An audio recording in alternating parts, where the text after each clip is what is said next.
আল্লাহ আমাকে সহ আপনাদেরকে হেদায়েত করার তৌফিক দান করুক, সকলে বলেন আমিন। সালাম দিলে কয়টি লাভ? 3টি লাভ। 1 নম্বরে 90টি নেকি পায়, 2 নম্বরে দোয়া পায়, 3 নম্বরে মা বাবা ওস্তাদের সুনাম হয়।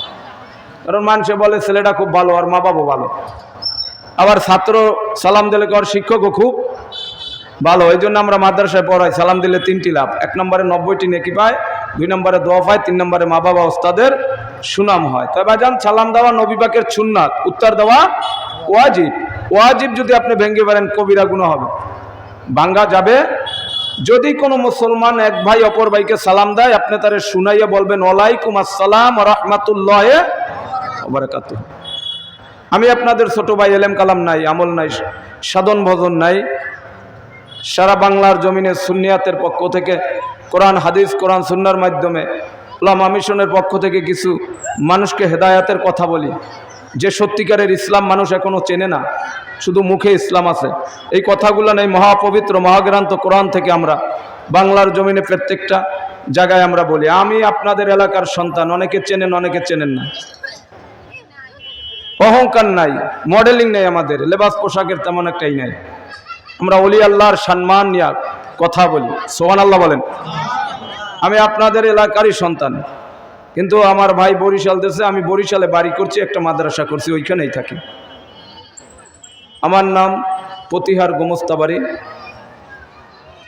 আব্দুল মাজেদ গোমস্তা আমার আব্বার নাম, জবেদ আলী গোমস্তা আমার দাদার নাম। এখানে আমার বোন বাড়ি। আক্কাস ছিল, আক্কাস আমার বোন জামাই ছিল, ইন্তেকাল করেছে। আমাকে অনেকে চেনেন।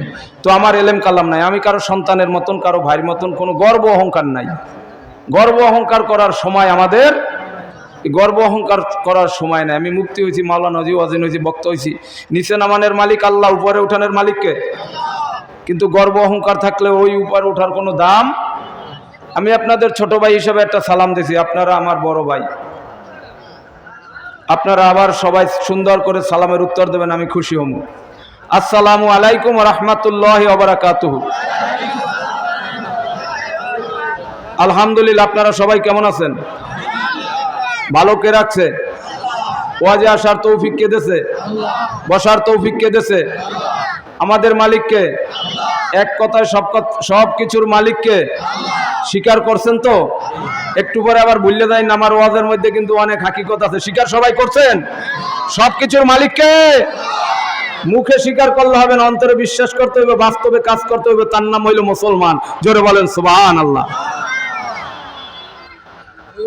ওয়াজের আগে আমি একটা কথা বলি, এই কথাটা মনে রাখবেন। সালাম দিলে উত্তর শুনাইয়া দেবেন ওয়ালাইকুম আসসালাম ওয়া রাহমাতুল্লাহি। আর একটা কথা বলি, যারা ফাঁক ফাঁক হইয়া বসছেন, আমার নবীজি 3 জায়গায় ফাঁকা রাখতে নিষেধ করছেন। এটা শিখবেন আজকে। কয় জায়গায়? রসুল বলেছেন 3 জায়গায় ফাঁকা রাখা যাবে। 1 নাম্বার হলো মসজিদে যখন নামাজ পড়তে যান, ইমাম সাহেব বলে কাঁধে কাঁধে কাঁধ মিলাইয়া দাঁড়ান। কেন বলে জানেন? মাঝখানে শয়তান ঢুকে নামাজেও ধোকা দিতে করুণা ইয়া, কিন্তু একটু ভাগ বেশি হয়ে গেছে, এখন আর কাঁধে কাঁধে মিলাই না। কি কোন কথা ঠিক না? কিন্তু নিয়ম রসুলের সুন্নাহ। মসজিদে যখন যান, ইমাম সাহেব বলে কাঁধে কাঁধে কাঁধ মিলাইয়া দাঁড়ান, কাতার সোজা করে দাঁড়ান, এটা সুন্নাত। কাঁধে কাঁধে কাঁধ মিলাইয়া দাঁড়ান, এটার অর্থ হইল মাঝখানে শয়তান ঢুইকা আপনার নামাজে ধোকা দিতে, রুকু সেজদায় ভুল করাইতে পারে, সূরা কিরাতে ভুল করাইতে পারে, 4 রাকাতের জায়গা কিনা 3 রাকাতও পড়ে। এই ধোকা দেয় কে? নামাজের ভিতরে শয়তান। মসজিদে ঢুইকা যদি নামাজের ভিতরে শয়তান ঢুইকা, মসজিদে ঢুইকা নামাজের ভিতরে যদি শয়তান ধোকা দিতে পারে, এই খেলার মাঠে শয়তান ঢুকতে পারে কি পারে না? পারে না? চলো না, এটা চিশতিয়া তরিকার মাহফিল, ওয়াজ শোনার দরকার নাই। বক্তার চেহারাও বেশি ভালো না, আর মডেলিং নাই, পোস্টপাস নাই। চলো বাড়ি যেয়ে ঘুমাই, ওয়াজ শোনার দরকার নাই। শয়তানে উঠাই নিতে পারে কি পারে না? অল্প সময় আলোচনা করলে দয়াল নবীর মিলাদ পরে আপনাদেরকে নিয়ে দোয়া করবো, আল্লাহ কবুল করুক, সকলে বলেন আমিন। এক জায়গায় হলো মসজিদে নামাজ পড়া অবস্থায় ফাঁকা রাখা যাবে। 2 জায়গায় হলো মাজালিসুল কোরআন, মাজালিসুল্লাহ, যেটা কোরআনের মজলিস, এটা আল্লাহর মজলিস। জোরে বলেন সুবহানাল্লাহ। কোরআন হাদিসের মাহফিল বয়ান যেখানেই হবে, রসুল বলছে বাজান তোমরা ওইখানে ফাঁকা রাখবা না, বুয়ুত পাখির মতন, চাতক পাখির মতন বসে থাকবা, কথাগুলো শ্রাবণ করবা, আমল করার চেষ্টা করবা। এখানেও আমরা ফাঁকা রাখবো না, একে দুই কাম হয়ে যাবে, শীত কম করবে, পিছনের ভাইরা বসতে পারবে। ভলান্টিয়ার ভাইরা যারা আছেন, আমি অনেক ভলান্টিয়ার ভাইদেরকে দেখছি, অনেক ভলান্টিয়ার আছেন, আপনারা দায়িত্ব পালন করবেন। রাস্তাঘাটে অনেক বাচ্চারা দুষ্টুমি করে, এদেরকে বসাই দেন। আর মুরব্বী ভাইরা যারা আছে তাদেরকে ইনশাল্লাহ আপনারা বসাই দেন, বাচ্চাদেরকে একটু থামাইয়ে দেন। তাইলে এই দুই জায়গায়, কয় জায়গা হয়েছে? মসজিদে আর ওয়াজের মাঠে, যে কোনো তাফসিরের মাহফিলের ময়দানে, পীর মাশায়েখের মজলিসে ফাঁকা রাখা যাবে না। এই কয় জায়গা হয়েছে? আর এক জায়গার কথা বলমু, আর এক জায়গা হইলেও রসুল বলেছেন, যারা বিবাহ করছেন, যারা করেন নাই, করবেন তো আশায় আছেন, যারা বিবাহ করছেন, যারা করেন নাই, রাত্রবেলা স্বামী স্ত্রীর মাঝখানে ফাঁকা রাখা নিষেধ, এটা রসুলের সুন্নাত। সুবহানাল্লাহ বলেন। রাত্রবেলা স্বামী স্ত্রী যখন এক বিছনায় ঘুমাইবেন, ফাঁকা রাখতে রসুল নিষেধ করছেন। কারণ কি? ওখানেও শয়তান ঢুকে দুইজনের ভিতর দ্বন্দ্ব বাজাইতে পারে কি পারে না?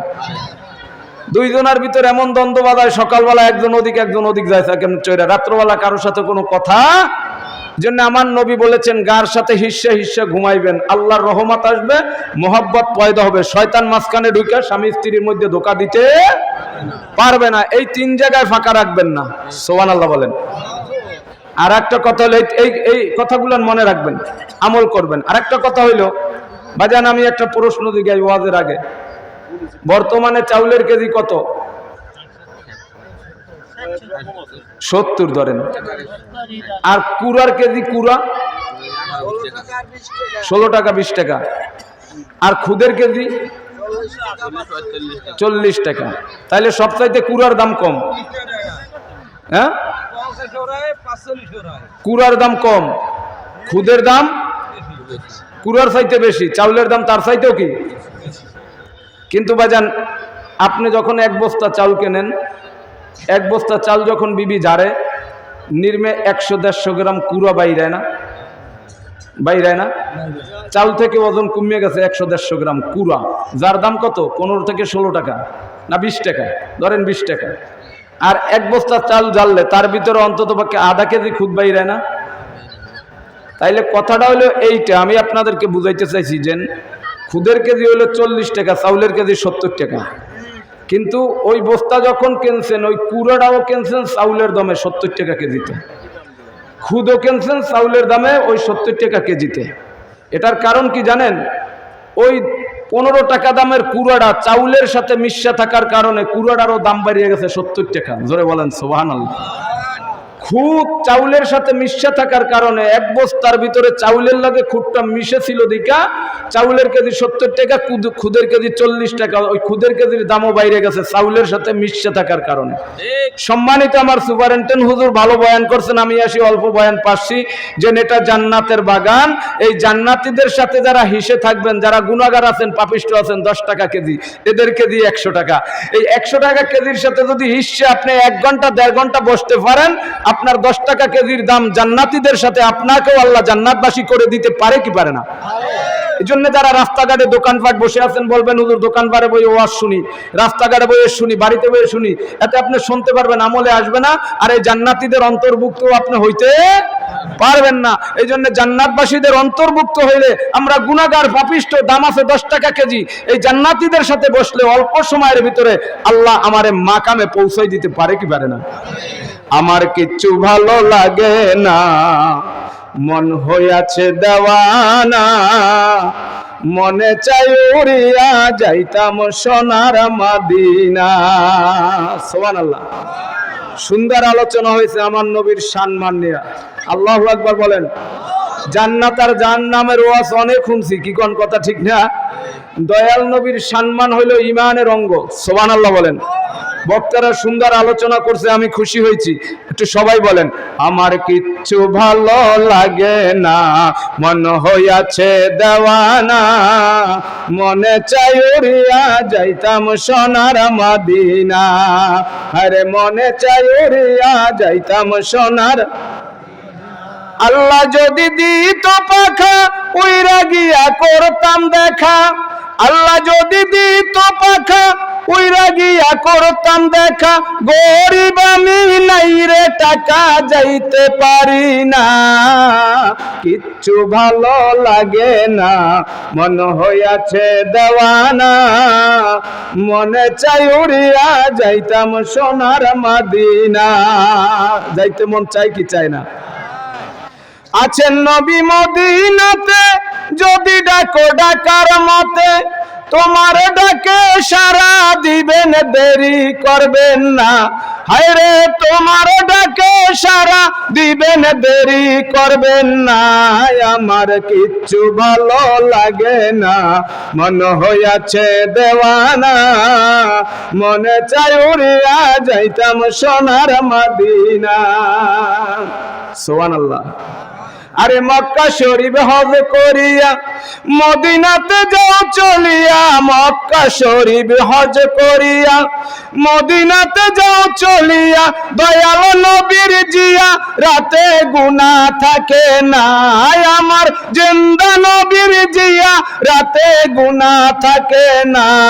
আমার কিচ্ছু ভালো লাগে না, মন হইয়াছে দেওয়ানা, মনে চাই উড়িয়া যাইতাম সোনার মদিনা। জোরে বলেন সুবহানাল্লাহ। বাজান রে, রাসূল আমার বলেছেন কলেমা পড়লেই মুসলমান হওয়া যায় না। সাহাবায়ে কেরামদেরকে আমার নবী জিজ্ঞেস করলেন, আমার সাহাবায়ে কেরামরা তোমরা কি মুসলমান হইছো? সাহাবায়ে কেরামরা উত্তর দিলেন, ইয়া রাসূলুল্লাহ, ইয়া হাবিবাল্লাহ, আমরা মুসলমান হয়ে গেছি। কয় কিভাবে? কয় আমরা সবাই কলেমা পড়তে পারি। আমার নবী বললেন, লা কলেমাতুল মুসলিমিন, কলেমা পড়লেই মুসলমান হওয়া যায় না। কলেমা পড়লেই, ইয়া রাসূলুল্লাহ, ইয়া হাবিবাল্লাহ, তাহলে আমরা কিভাবে মুসলমান হব? নবী আমার ঘোষণা করলেন কলেমা পড়লেই মুসলমান হওয়া যায় না। কলেমাকে মুখে স্বীকার করতে হইবে, অন্তরে বিশ্বাস করতে হইবে, বাস্তবে কাজ করতে হইবে, তার নাম হইল মুসলমান। জোরে বলেন সুবহানাল্লাহ। নবী আমার বললেন কলেমা পড়লেই মুসলমান হওয়া যায় না। সাহাবায়ে কেরামরা পাগল হয়ে গেলেন, ইয়া রাসূলুল্লাহ, ইয়া হাবিবাল্লাহ, তাহলে আমরা কিভাবে মুসলমান হব? আমার নবী ডাক দিয়ে বললেন, ইন্নাল্লাযীনা ইউবাইউনার রাসূলা। জোরে বলেন সুবহানাল্লাহ। আমার তো প্রত্যেকদিন মাহফিল, গলা একটু দুর্বল থাকতে পারে, আপনারা একটু সহযোগিতা করেন, সুবহানাল্লাহ জোরে বলবেন। রাজি আছি না? বাজান রে, রাসূল বললেন তোমরা পূর্ণ মুসলমান হইতে পারবা আমি নবীর হাতে হাত দিয়া বায়াতে রাসূল গ্রহণ করবা। সুবহানাল্লাহ বলেন। আমি নবীর হাতে হাত দিয়া নতুন করে আবার কলেমা পড়ব, অর্থাৎ বায়াতে রাসূল গ্রহণ করবা। আহলে বায়াতকে গ্রহণ করবা। বায়াতে রাসূল গ্রহণ না করা পর্যন্ত তোমরা পূর্ণ মুসলমান হইতে পারবা না। সুবহানাল্লাহ বলেন। নবী বললেন কলেমা পড়লেই মুসলমান হওয়া। আমার ভাইরা, এই কলেমা হিন্দুতেও পড়ে, এই কলেমা খ্রিস্টানেও পড়ে, এই কলেমা বৌদ্ধতে পড়ে, সমস্ত জাতির লোকে কলেমা পড়ে। আমরা পড়ি আরবি ভাষায়, তারা পড়ে অনন্য ভাষায়, সাংস্কৃতিক ভাষায়। কি মানেন? খালি একটা ধর্ম আছে যারা আল্লাহকে আল্লাহ বলে স্বীকার করে না, আর নাই সবাই আল্লাহ সৃষ্টিকর্তা একজন আছে, সমস্ত ধর্মের লোকে স্বীকার করে। একটা ধর্মের লোক স্বীকার করে না, ওরা হইল ওই ফিলিস্তিনির সাথে যারা যুদ্ধ করে, ওই ইসরায়েল নাস্তিকের দলেরা। ওরা বলে আল্লাহ বলতে কিছুই নাই। জোরে বলেন নাউজুবিল্লাহ। ওরা বলে মানুষ তাইলে কেমনে হইলো? কয় অলুমানের লেসপুরিয়া মানুষ হয়েছে, আল্লাহ বলতে কিছু নাই। ওরা আল্লাহ বলতে স্বীকার করে না। আর নাইলে নবীর কলেমা সবাই পড়ে। আপনি বললেন আশহাদু আল্লাহ ইলাহা ইল্লাল্লাহু ওয়াহদাহু লা শারীকা লাহু ওয়া আশহাদু আন্না মুহাম্মাদান আবদুহু ওয়া রাসূলুহু। নবী বললেন কলেমা পড়লেই মুসলমান হওয়া যায় না। এই কলেমা হিন্দুরা পড়ে, খ্রিস্টানে পড়ে, বৌদ্ধতে পড়ে বাজান। আমরা সাক্ষ্য দিতেছি আল্লাহ ছাড়া আর কোনো মাবুদ নাই। আমি আরো সাক্ষ্য দিতেছি হযরত মুহাম্মদ মুস্তাফা সাল্লাল্লাহু আলাইহি ওয়াসাল্লাম আল্লাহর প্রেরিত বান্দা এবং রাসূল। এই কলেমা হিন্দুরা পড়ে, আপনারা জানেন না। আমি আপনাদেরকে একটু সুন্দর করে বুঝাইয়া দিই বাজান। আমি একজন গুনাহগার মাওলানা মেহেদী হাসান। এ বাজান, আল্লাহর রহমত আপনাদের দোয়ার বদৌলতে এই 8 বছরের ভিতরে বাংলার জমিনে বাজান রে 19 জন হিন্দু কলেমা পড়ে আমার মতন গোলামের কাছে মুসলমান হয়েছে। একবার জোরে বলেন সুবহানাল্লাহ। এবার জান কেন হয়েছে? আমি যখন ভারতে মহরম মাসে ভারতের জমিনে মাহফিলে গেলাম, ভারত থেকে হিন্দুদের 23,000 টাকার বই আনলাম। কয় হাজার? হিন্দু গোতা কেন সিবাজান শোনেন কথাটা, আমার কোরআনের সাথে তাদের মিল আছে কিনা। আমি শুনছি আমার ওস্তাদের কাছে হিন্দুরাও কলেমা পড়ে সাংস্কৃতিক ভাষায়। আমাদের যেরকম 4টা কিতাব প্রদান আছে, তাওরাত, জাবুর, ইনজিল। হিন্দুদেরও 4টা বই প্রদান আছে, সামবেদ, ঋগ্বেদ, যজুর্বেদ, অথর্ববেদ। বাজান ভারত থেকে যখন 23,000 টাকার বই আনলাম, এর ভিতরে কি আছে জানার দরকার আছে কি আছে না? এ বাজান এইটা জানতে যাই এই হিন্দুরা মুসলমান হয়ে গেছে। আল্লাহর ওলিদের কাছে লক্ষ লক্ষ হিন্দু মুসলমান হইয়া যায়। খাজা মাইনুদ্দিন চিশতি আজমিরি সান্দারি রাহমাতুল্লাহ আলাইহির জীবনীর ভিতরে পাওয়া যায়, ভারতের জমিনে 70,000 হিন্দু আমার খাজা বাবার কাছে কলেমা পড়ে মুসলমান হয়ে গেছে। একবার জোরে বলেন সুবহানাল্লাহ। বাজান রে কথা লক্ষ্য করেন, আমি বলছিলাম হিন্দুরাও কলেমা পড়ে, আমরা পড়ছি লা ইলাহা ইল্লাল্লাহু মুহাম্মাদুর রাসূলুল্লাহ সাল্লাল্লাহু আলাইহি ওয়াসাল্লাম। তালাশ করে দেখলাম হিন্দুদের 4টা বই প্রদান, সামবেদ, ঋগ্বেদ, যজুর্বেদ, অথর্ববেদ, রামায়ণ, মহাভারত, কল্কি পুরাণ, জিন্দাবাস্তা, ভগবান, যত বইগুলান আছে বাবা আমার কাছে আছে। আমি পড়ে দেখলাম কোরআনের সাথে মিল আছে কিনা। মিল অবশ্যই আছে বাজান, কিন্তু কথাটা হইল ইয়া, অনেক ব্রাহ্মণের সাথে আমার বাহাজ হয় বাজান রে, অনেক ব্রাহ্মণের সাথে আমার বাহাজ হয় বাজান। কেন বাহাজ হয়? আমরা আলেমরা যেই রকম আপনাদের কোরআন থেকে সুন্দর করে দিন ইসলামের জন্য, মানুষ হওয়ার জন্য যেভাবে আমার আলেমরা আপনাদেরকে বুঝাইয়া দেয়, হিন্দুদের ভিতরে যারা ব্রাহ্মণ আছে গো, ওরা সাধারণ হিন্দুদেরকে ওই রকম সুন্দর করিয়া বুঝায়। কারণ হইল কি বাজান শোনেন, আমরা ও যে কলেমা পড়ছি, কলেমায়ে তাওহীদ লা ইলাহা ইল্লা আনতা ওয়াহিদাল্লাহ সানিয়া লাকা মুহাম্মাদুর রাসূলুল্লাহ ইমামুল মুত্তাকিন রাসূলুর রাব্বিল। এই কলেমা হিন্দুরাও পড়ে। হিন্দুদের 4টা কিতাব থেকে আমি 4টা কলেমা মুখস্থ করছি বাজান। ওদের কলেমা শাহাদাত হইল কি আপনারা শোনেন, সাংস্কৃতিক ভাষায় লেখছে রামনারায়ণ শাস্ত্রী, ইংরেজি বাংলা ডেসমুসারি দিয়া ওনরা এই সনাতন ধর্মের বইকে সাংস্কৃতিক ভাষাকে বাংলা করেছেন। ওনরা লেখছে কি ওনাদের ভাষায়, সাংস্কৃতিক ভাষায়, অশরু ইল্লাল্লাহ মিথ্যা বুরুন বারাতাশনাতু তানিদিরা বনি বনস্ত অঙ্গদু তবারি কমর আল্লাহ আল্লাহ আল্লাহ রাসূল মুহাম্মদ রগংবার ও আল্লাহ আল্লাহ। আমি এই মন্ত্রটা এই জন্য পড়ছি বাজান, আমার নবী বলেছেন কলেমা পড়লেই মুসলমান হওয়া যায় না। কিভাবে মুসলমান হইতে হইবে আজকে খাজা বাবার মাহফিল থেকে আমরা শিখে যাব বাজান রে। জীবনে অনেক ওয়াজ শুনছি, প্রত্যেকদিন ওয়াজ শুনি, মোবাইলে ওয়াজ শুনি, মসজিদে ওয়াজ শুনি, কিন্তু আমাদের হেদায়েত আসতেছে না। কারণটা কোথায়? কথা বলেন ঠিক কিনা, জোরে বলেন কথা ঠিক কিনা বাজান রে। আমার নবী বলেছেন কলেমা পড়লেই মুসলমান হওয়া যায় না। এই কলেমা হিন্দুতে পড়লো, এই যে অশরু ইল্লাল্লাহ মিথ্যা বরুন বারাতাশনাতু তানিদিরা বনি বনস্ত অঙ্গদু তবারি কমর আল্লাহ আল্লাহ। অর্থ শুনলে আপনারা খুশি হবেন, অর্থ না শুনে কেউ যাবেন না বাজান।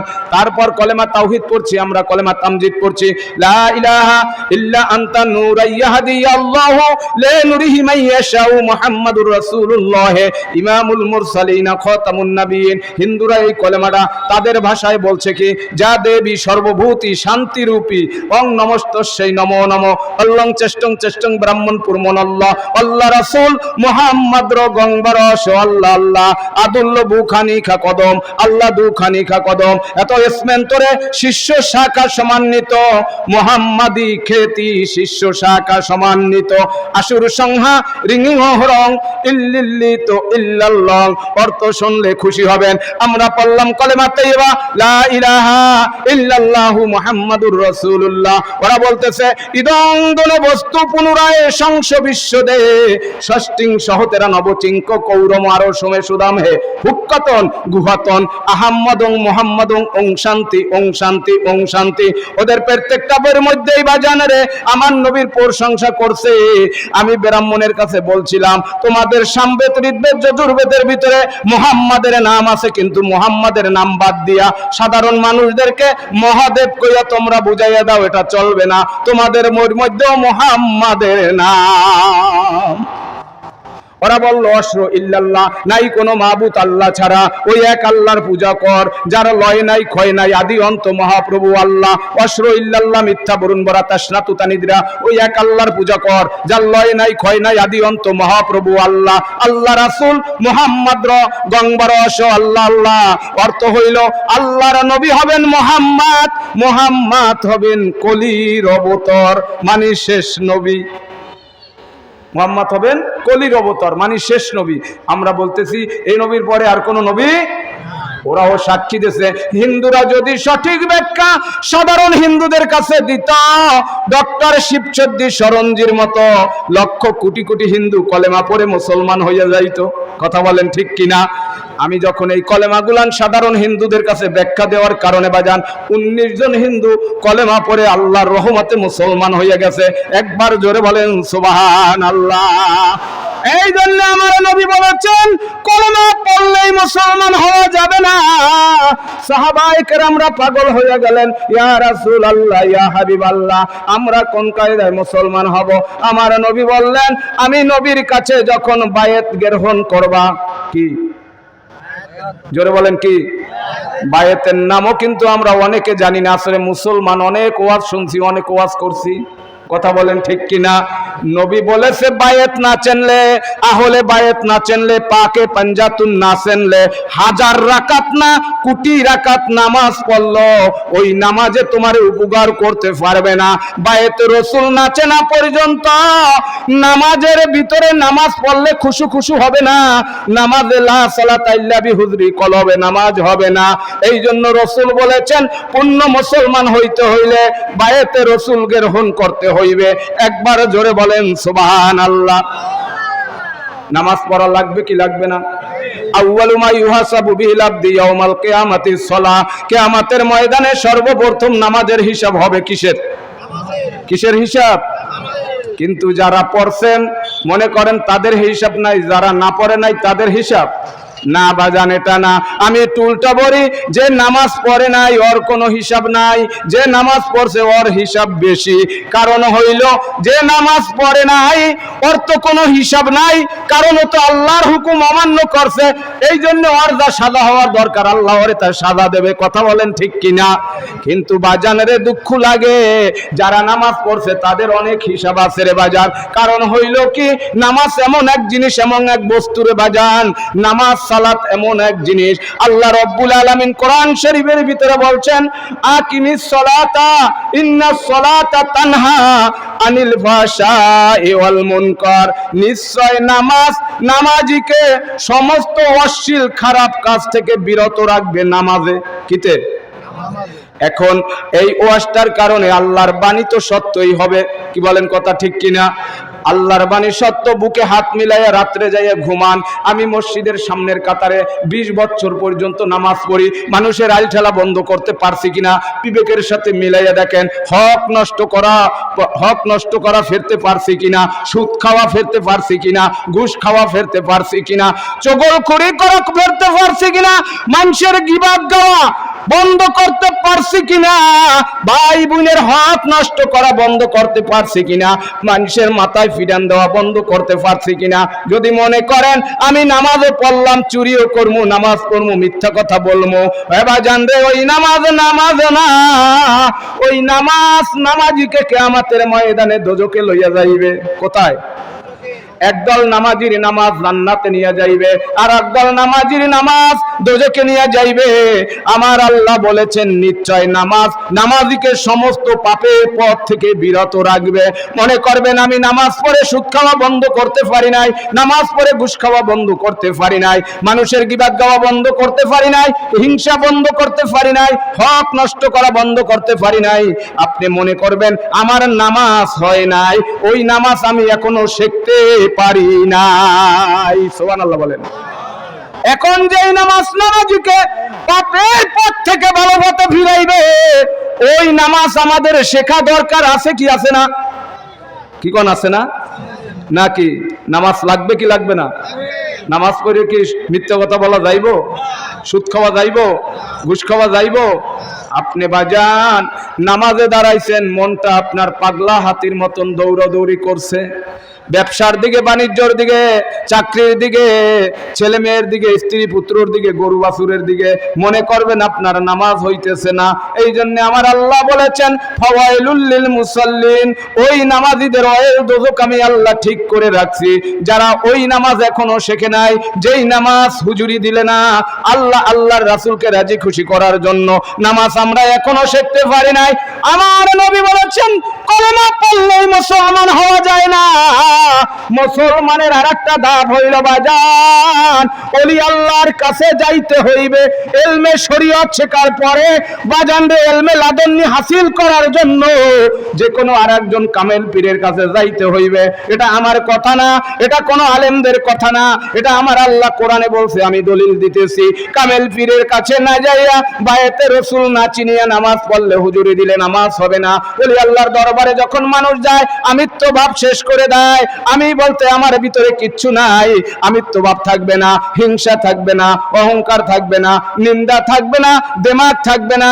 আমি বলতে আমার কিচ্ছু নাই, আমার চাইতে গুনাহগার পৃথিবীর জমিনে আর কেউ নাই। কথা বলেন ঠিক কিনা? এখন বাজান রে আমি মাওলানা মেয়ে দিয়েছেন, আপনার উপকার করতে পারবো না, আপনিও আমার কোনো উপকার করতে পারবেন না। আমি একটা কথা বলে যাই বাজান রে, যত নামাজ পড়েছি যদি পাপের পথ থেকে ফিরতেই না পারি, তাইলে মনে করবেন 80 বছরের নামাজ লোক দেখানো নামাজ ছাড়া ওই নামাজে আমার কোনো উপকার হবে না। এই নামাজটাই শিখতে হইবে বাজান, যেই নামাজে আপনাকে আমাকে নামাজ নামাজিকে জান্নাতে নিয়ে যাইবে। কিয়ামতের ময়দানে আল্লাহর জান্নাতে নামাজ আপনাকে আমাকে নিয়ে যাইবে রে বাজান। ওই নামাজটা যদি শিখতে হয়, ওই নামাজ যদি পড়তে হয়, আমার মুর্শিদ আওলাদে রাসূল বলেছে বাবারে আল্লাহ আল্লাহর রাসূলকে রাজি খুশি করার জন্য যখন তুমি হুজুরি দিলে যায় নামাজে দাঁড়াবারে বাবা, বায়াতে রাসূলকে গ্রহণ করার পরে যায় নামাজে যখন দাঁড়াবা, মনে করবা আমি আমার মাওলাকে দেখিয়া দেখিয়া সিজদা দিতেছি। আল্লাহরে দেখে সিজদা দেওয়া লাগবে। যদি আল্লাহরে দেখতে না পান মনে করবেন আমি কানা, আল্লাহরে দেখি না, কিন্তু স্বয়ং আল্লাহ আমারে দেখতেছে। জোরে বলেন সুবহানাল্লাহ। এই জন্য কবি জালালউদ্দিন রুমি বলেছেন মুর্শিদ বিনে আল্লাহ মিলে না মন দেওয়ানা, মুর্শিদ বিনে পানি না তোমরা মুর্শিদ ছাড়া আল্লাহ পাইবা না রে মন দেওয়ানা, মুর্শিদ বিনে আল্লাহ মিলে না। আমার আল্লাহ বলেন পাক কোরআনে মুর্শিদ ধইরা ডাকো মোরে, আল্লাহ বলেন পাক মুর্শিদ ধইরা ডাকো মোরে, তাইলে পাইবা আমার ঠিকানা রে মন দেওয়ানা, মুর্শিদ বিনে আল্লাহ মিলে না। তোমরা মুর্শিদ ছাড়া আল্লাহ পাইবা না রে মন দেওয়ানা, মুর্শিদ বিনে আল্লাহ পাইবা। আবার ফানা ফিল্লায় পৌঁছতে হইলে প্রেম করো মুর্শিদের সনে, ফানা ফিল্লায় পৌঁছতে প্রেম করো মুর্শিদের শানে, প্রেম বিহনে আল্লাহ পাইবা না রে মন দেওয়ানা, মুর্শিদ বিনে আল্লাহ মিলে না। তোমরা মুর্শিদ ধইরা করো সাধনা রে মন দেওয়ানা, মুর্শিদ বিনে আল্লাহ মিলে না। সুবহানাল্লাহ বলেন। এখনো যারা বায়েত সম্পর্কে জানি না, শুনি না, বুঝি না, বায়েতে রসুল গ্রহণ করতে হইবে, জোরে বলেন না সুবহানাল্লাহ। নবী থেকে শুরু করে এ পর্যন্ত যত ইমাম জালালউদ্দিন রুমির মতন মানুষ, যার কেতাব 70টা উটের পিঠে নিয়ে বাড়িতে আইছিল, এত কেতাব উনি পড়ছে, সুবহানাল্লাহ বলেন। মসনবির 2য় খণ্ড পড়বেন, দেখবেন জালালউদ্দিন রুমির এত কেতাব পড়ছে, 70টা উট লাগছে তার কেতাব টানতে। কয়টা? আর আমরা তো 2 পাতা একটা আরবি এবারে জিগাইলে কইতার মুনা, কিন্তু মশলায় পাকা। কথা কোন ঠিক কিনা? খালি সেরেক বেদাত কইতে কইতে জনমটা চলিয়ে গেল। বায়েতে রসুল সম্পর্কে এখনো আমরা কিছু বুঝি। জালালউদ্দিন রুমির মতন 70টা উটের পিঠে কেতাব তাম পৃথিবীর মুহাদ্দিসুন আকবর যাকে বলা হয়েছে, মুহাদ্দিস আব্দুল হক দেলহবি রহমাতুল্লাহ আলাইহির মতন মানুষ যদি একজন পীরের কাছে যাইয়া বায়েতে রসুল গ্রহণ করা লাগে, জালালউদ্দিন রুমির মতন মানুষ যদি বায়েতে রসুল গ্রহণ করা লাগে, গরিবে নওয়াজ খাজা মাইনুদ্দিন চিশতির মতন যিনি আতায়ে রাসূল, তার যদি একজন পীরের কাছে যাওয়া লাগে, পিরানে পীর দস্তগীর সৈয়দ মহিউদ্দিন আব্দুল কাদের জিলানী, তার যদি একজন পীর লাগে, ইমাম বুখারীর যদি একজন পীর লাগে, মুসলিমের যদি একজন পীর লাগে, সমস্ত সাহাবায়ে কেরাম থেকে শুরু করে এ পর্যন্ত প্রত্যেকের যদি যার একজন শায়েখ লাগে, আমাদের মতো নাদানের শায়েখ লাগবে কি লাগবে না?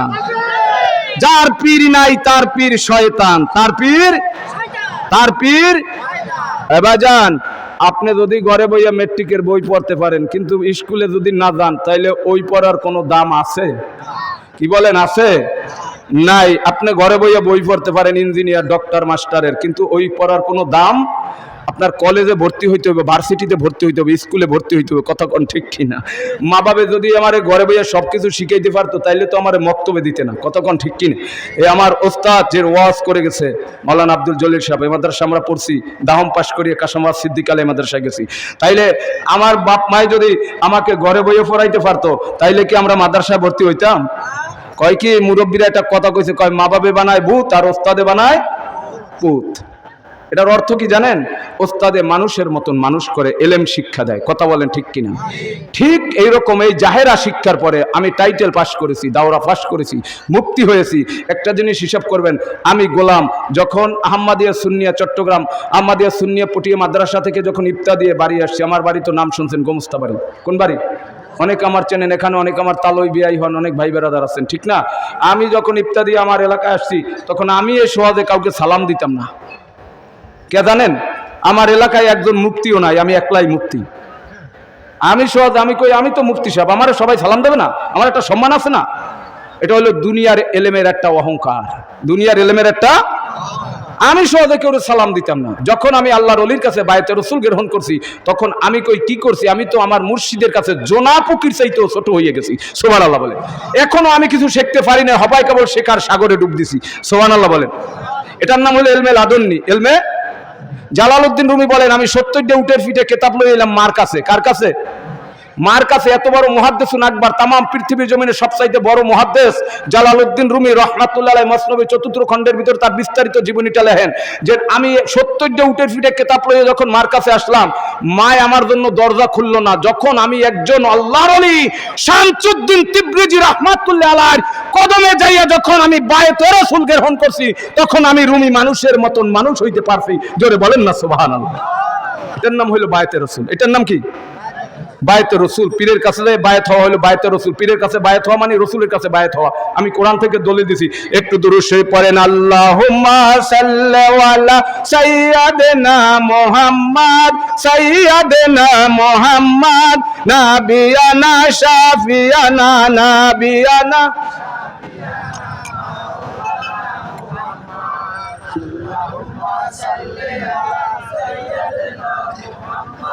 সাইয়্যিদানা মুহাম্মদ নাবিয়ানা শাফিয়ানা নাবিয়ানা যাহারে জ্বালাইলা মাওলা ইশক নদীর আগুনে, যাহারে জ্বালাইলা মাওলা ইশক নদীর আগুনে, তার পরাণ কি শান্তি লাগে, তার পরাণ কি শান্তি লাগে নীল দরিয়ায় ডুবাইলে। আল্লাহুম্মা সাল্লি আলা সাইয়্যিদিনা সাইয়্যিদিনা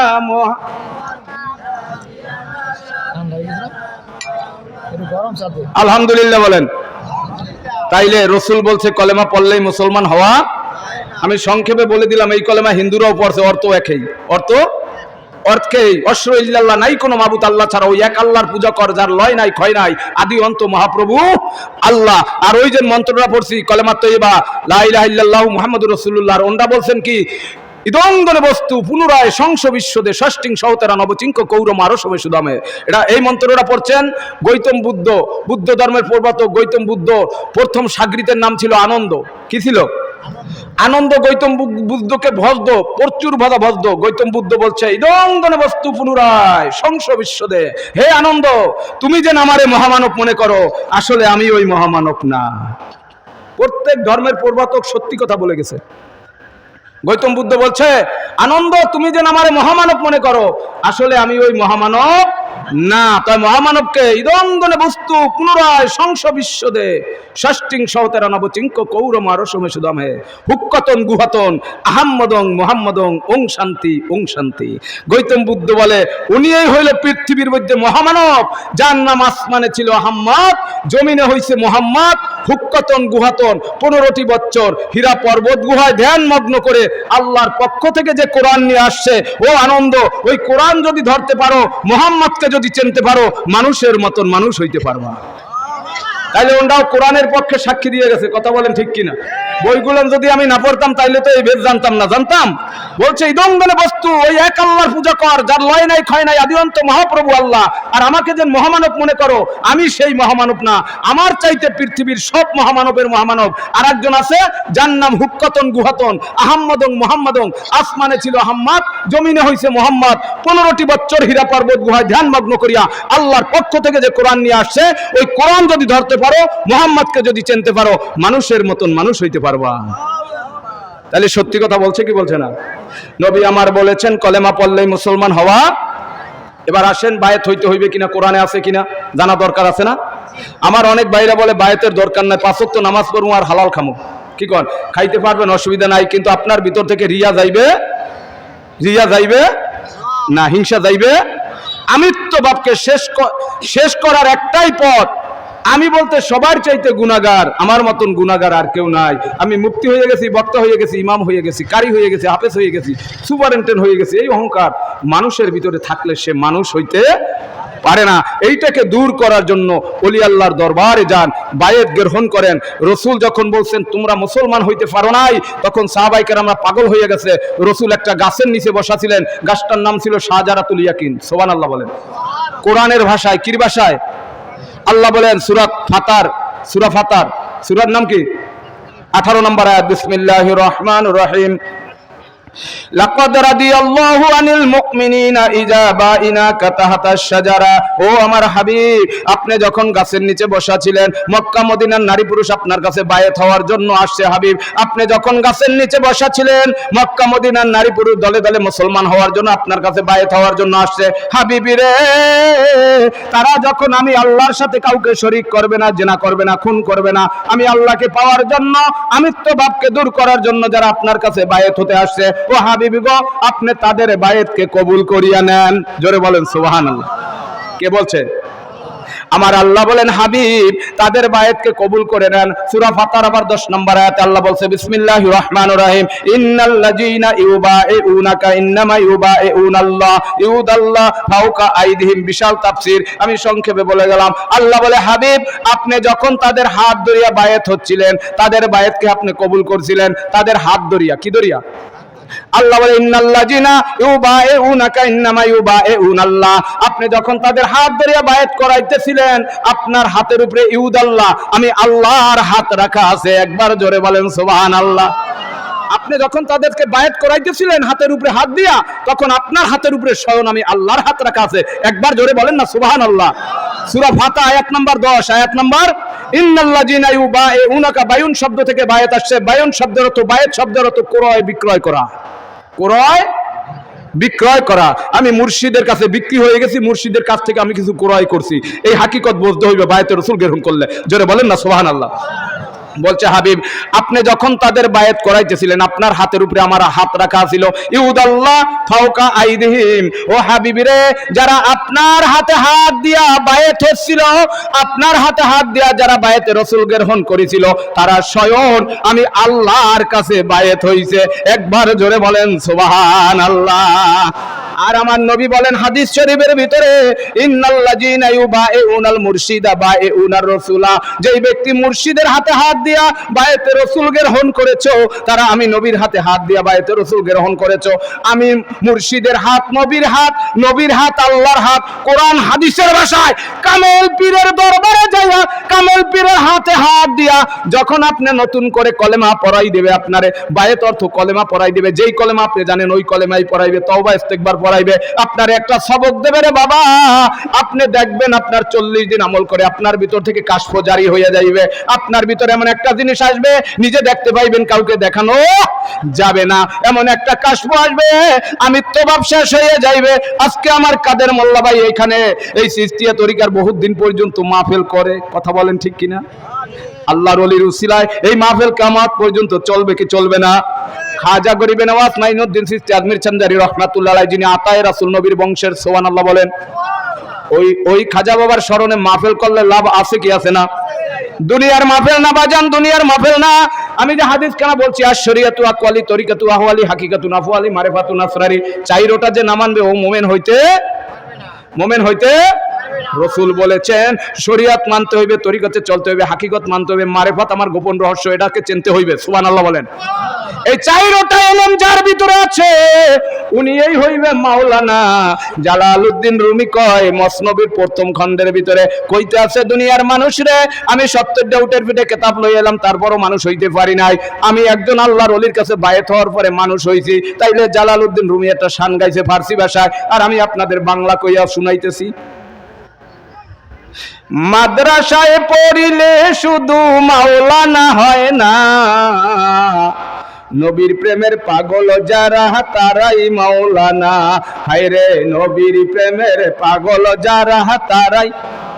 আরে টাইটেল পাস করলে শুধু মাওলানা হয় না, হায় দাওরা পাস করলে শুধু মাওলানা হয় না, নবীর প্রেমের পাগল যারা তারাই মাওলানা। হায়রে নবীর প্রেমের পাগল যারা মাওলানা ছিলেন যিনি, ওস্তা পাগলা নামে তিনি, মাওলানা ছিলেন যে ইহারে ওস্তা পাগলা নামে তিনি, আমার নবীর প্রেমে পাগল হইয়া করলেন দান দান দেওয়ানা, নবীর প্রেমের পাগল যারা তারাই মাওলানা। হায়রে নবীর প্রেমের পাগল যারা। ওস্তা পাগলার নাম শুনছেন? বাবা ওয়াজ করুনি, জোরে বলেন না সুবহানাল্লাহ। তার নাম কি? বাবা ওয়াজ করুনি। এই কোন মাদ্রাসায় লেখাপড়া করছিলেন? মদিনার নবীর একটা দাঁতের জন্য 32টা দাঁত শাহাদাত বরণ করছে। এরা হইল নবীর ভালোবাসার মানুষ, আর আহলে বায়াতেই হইল নবীর ভালোবাসার মানুষ। জোরে বলেন সুবহানাল্লাহ।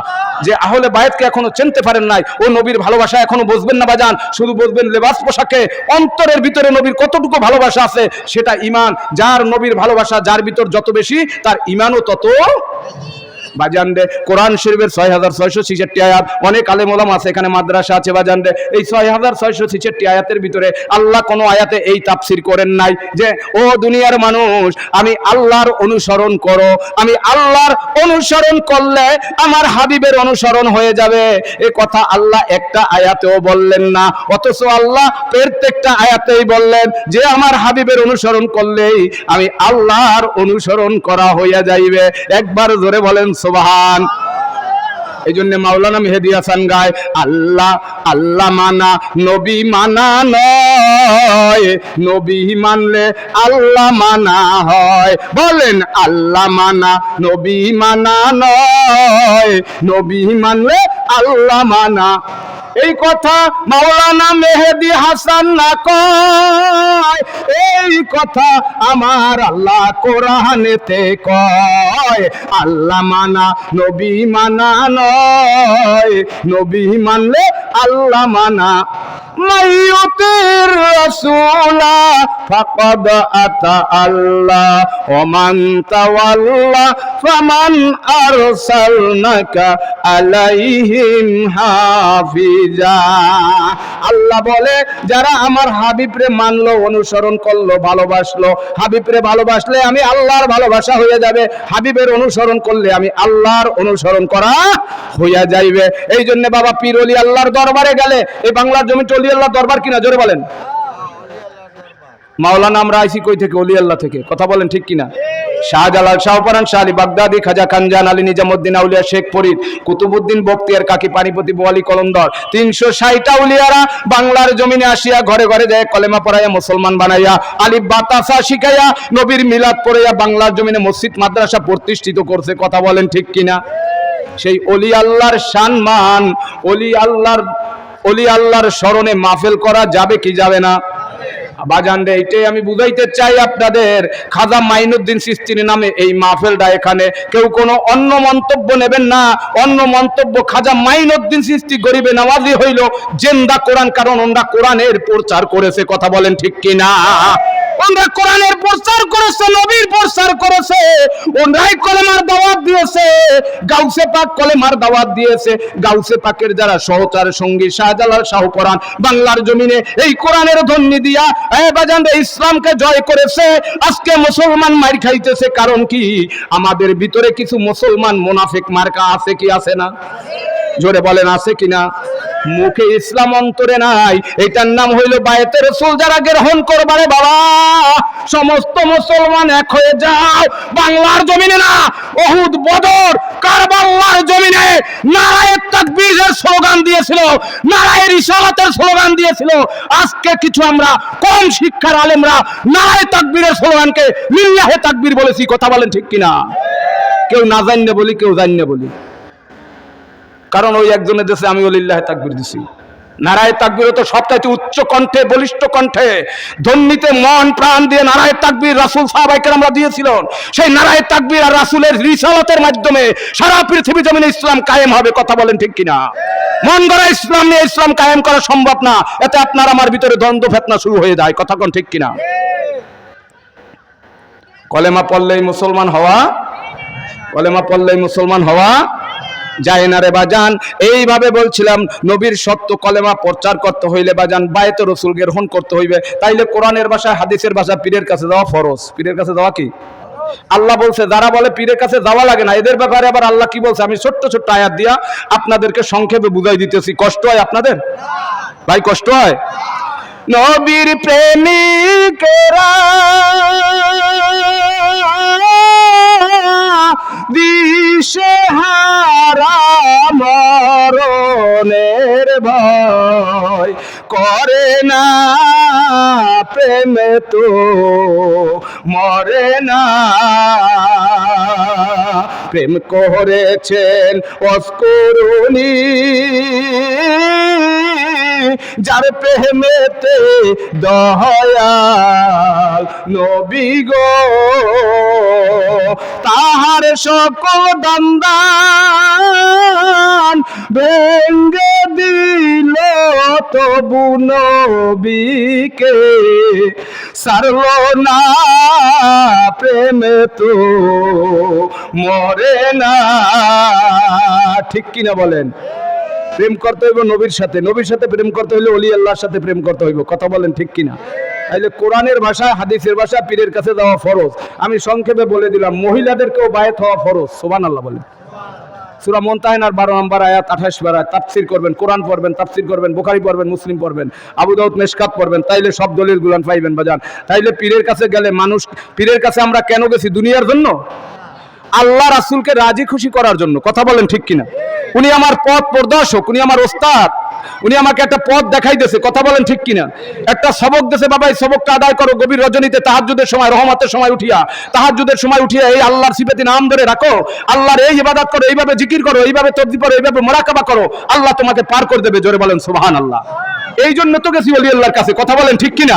আল্লাহকে পাওয়ার জন্য, আর কাউকে পাওয়ার জন্য না। তাইলে পীরের কাছে যাওয়া কোরআন এবং হাদিসের ভাষায় ফরজ এবং সুন্নাত। জোরে বলেন সুবহানাল্লাহ। যারা বলে পীরের কাছে যাওয়া লাগে না, তাদেরকে সূরা কাহফের 17 নম্বর আয়াতে আল্লাহ রাব্বুল আলামিন একটা আয়াত নাজিল করেছেন। আয়াতের অংশ আমি বলছি, অমাইয়ুদিলিলহু ফালান তাজিদ লাহু ওয়ালিয়াম মুরশিদা। আল্লাহ বলছে, ওরাই পথভ্রষ্ট গোমরার গোষ্ঠী যারা অলিকে মুর্শিদ রূপে মানে।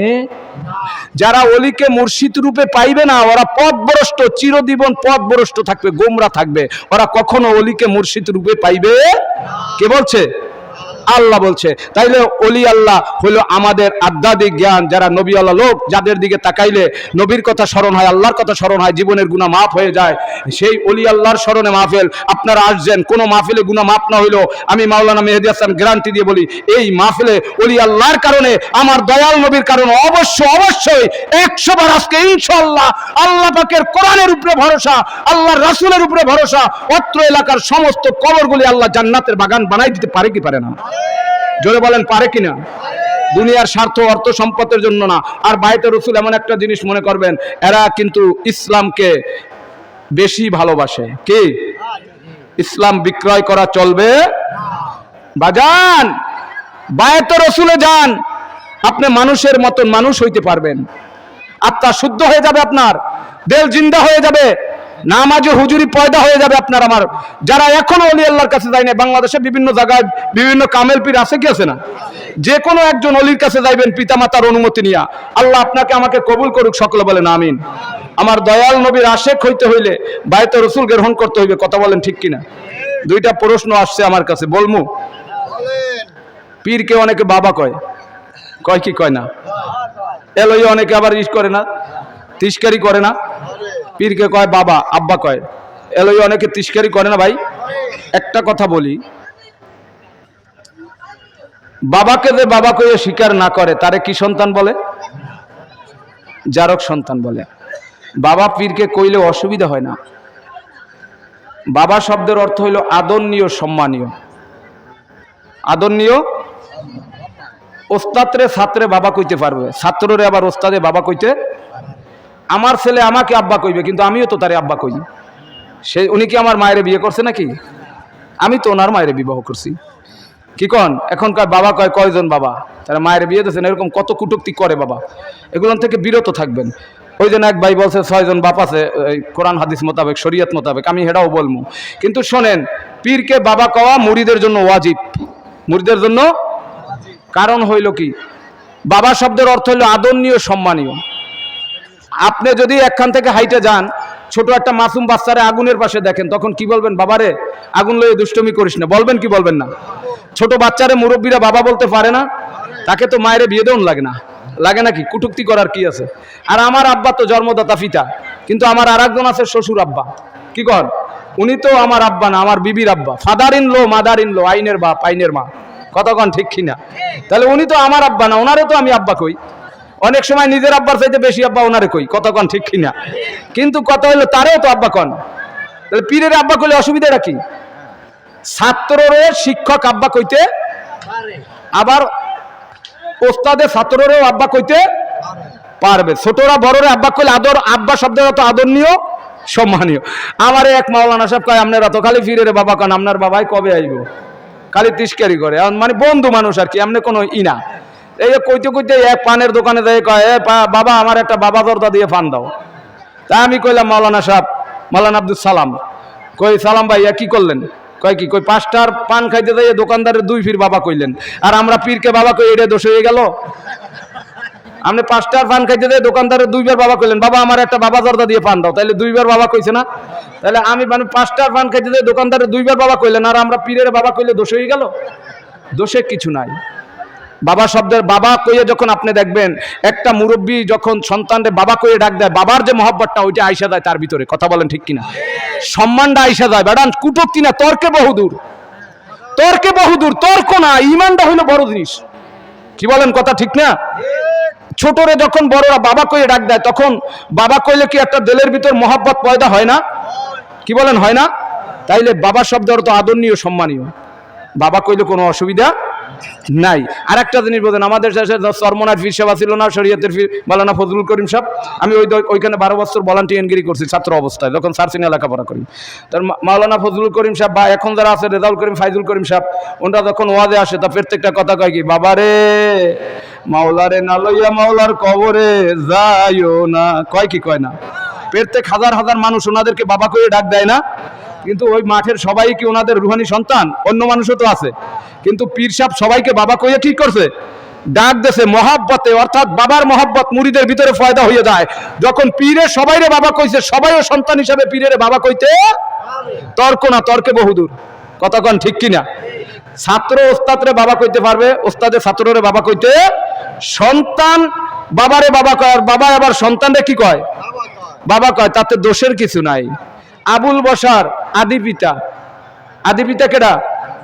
আবুল বশার, সমস্ত জাতির আদি পিতা আবুল বশার। আদম আলাইহিস সালাম সমস্ত জাতির পিতা, শুধু মুসলমানের না, সমস্ত জাতির আদি পিতা কেডা? আদম আলাইহিস সালাম। মুসলমানের জাতির পিতা ইব্রাহিম আলাইহিস সালাম। মুসলমানের জাতির পিতা ইব্রাহিম আলাইহিস সালাম। সমস্ত আদি পিতা আদম আলাইহিস সালাম। আর শরীয়তের পিতা ছিল নূহ আলাইহিস সালাম। নূহ নবীর আমল থেকে সর্বপ্রথম শরীয়তের হুকুম জারি হয়েছে। আর সমস্ত নবীগণ হইল নবুয়তি পিতা, কারণ কোরআন শরীফে নবীদের স্ত্রীকে মা বলা হয়েছে, উম্মুল মুমিনিন বলা হয়েছে। তাইলে সমস্ত নবীগণ আমাদের রুহানি পিতা। সুবহানাল্লাহ বলেন। সমস্ত নবীগণকে আমাদের রুহানি পিতা। আর আমার জন্মদাতা পিতা আমার শ্বশুর আব্বা আছে, আছে না? আর আমার মুর্শিদ হইল আমার পথ প্রদর্শক পিতা। সুবহানাল্লাহ বলেন। ওনাকে আব্বা কইলে কিয়ামতের ময়দানে ওনার মহব্বতটা সন্তানের ভিতরে আসে কি আসে না? এই জন্য আব্বা কইলে কোনো অসুবিধা। আর একটা আমি আপনাদেরকে জানাই দিবা যান, আমরা যখন স্কুল মাদ্রাসায় লেখাপড়া করছেন ছোটবেলায়, মার পায়ে সালাম দিয়েছেন না? দিয়েছেন? বাবার পায়ে সালাম দিয়ে পরীক্ষা দিতে গেছি, দাদার পায়ে সালাম দিয়ে পরীক্ষা দিতে গেছি, আমাকে টাকা দিয়েছে, দিয়েছে না? এবং দোয়া করিয়ে দিয়েছে। যখন বাবার পায়ে সন্তান সালাম দিয়েছে তখন একটা মহব্বত ছিল, একটা সম্মান ছিল। বড় ভাইকে ছোট ভাই যখন সালাম দিয়েছে তখন ছোট ভাই বড় ভাইয়ের দিক চাইয়ে কোনোদিন কথা বলে নাই। দাদারে যখন নাতিরা সালাম দিয়েছে দাদার দিকে চাইয়ে কোনোদিন নাতিরা কথা বলে।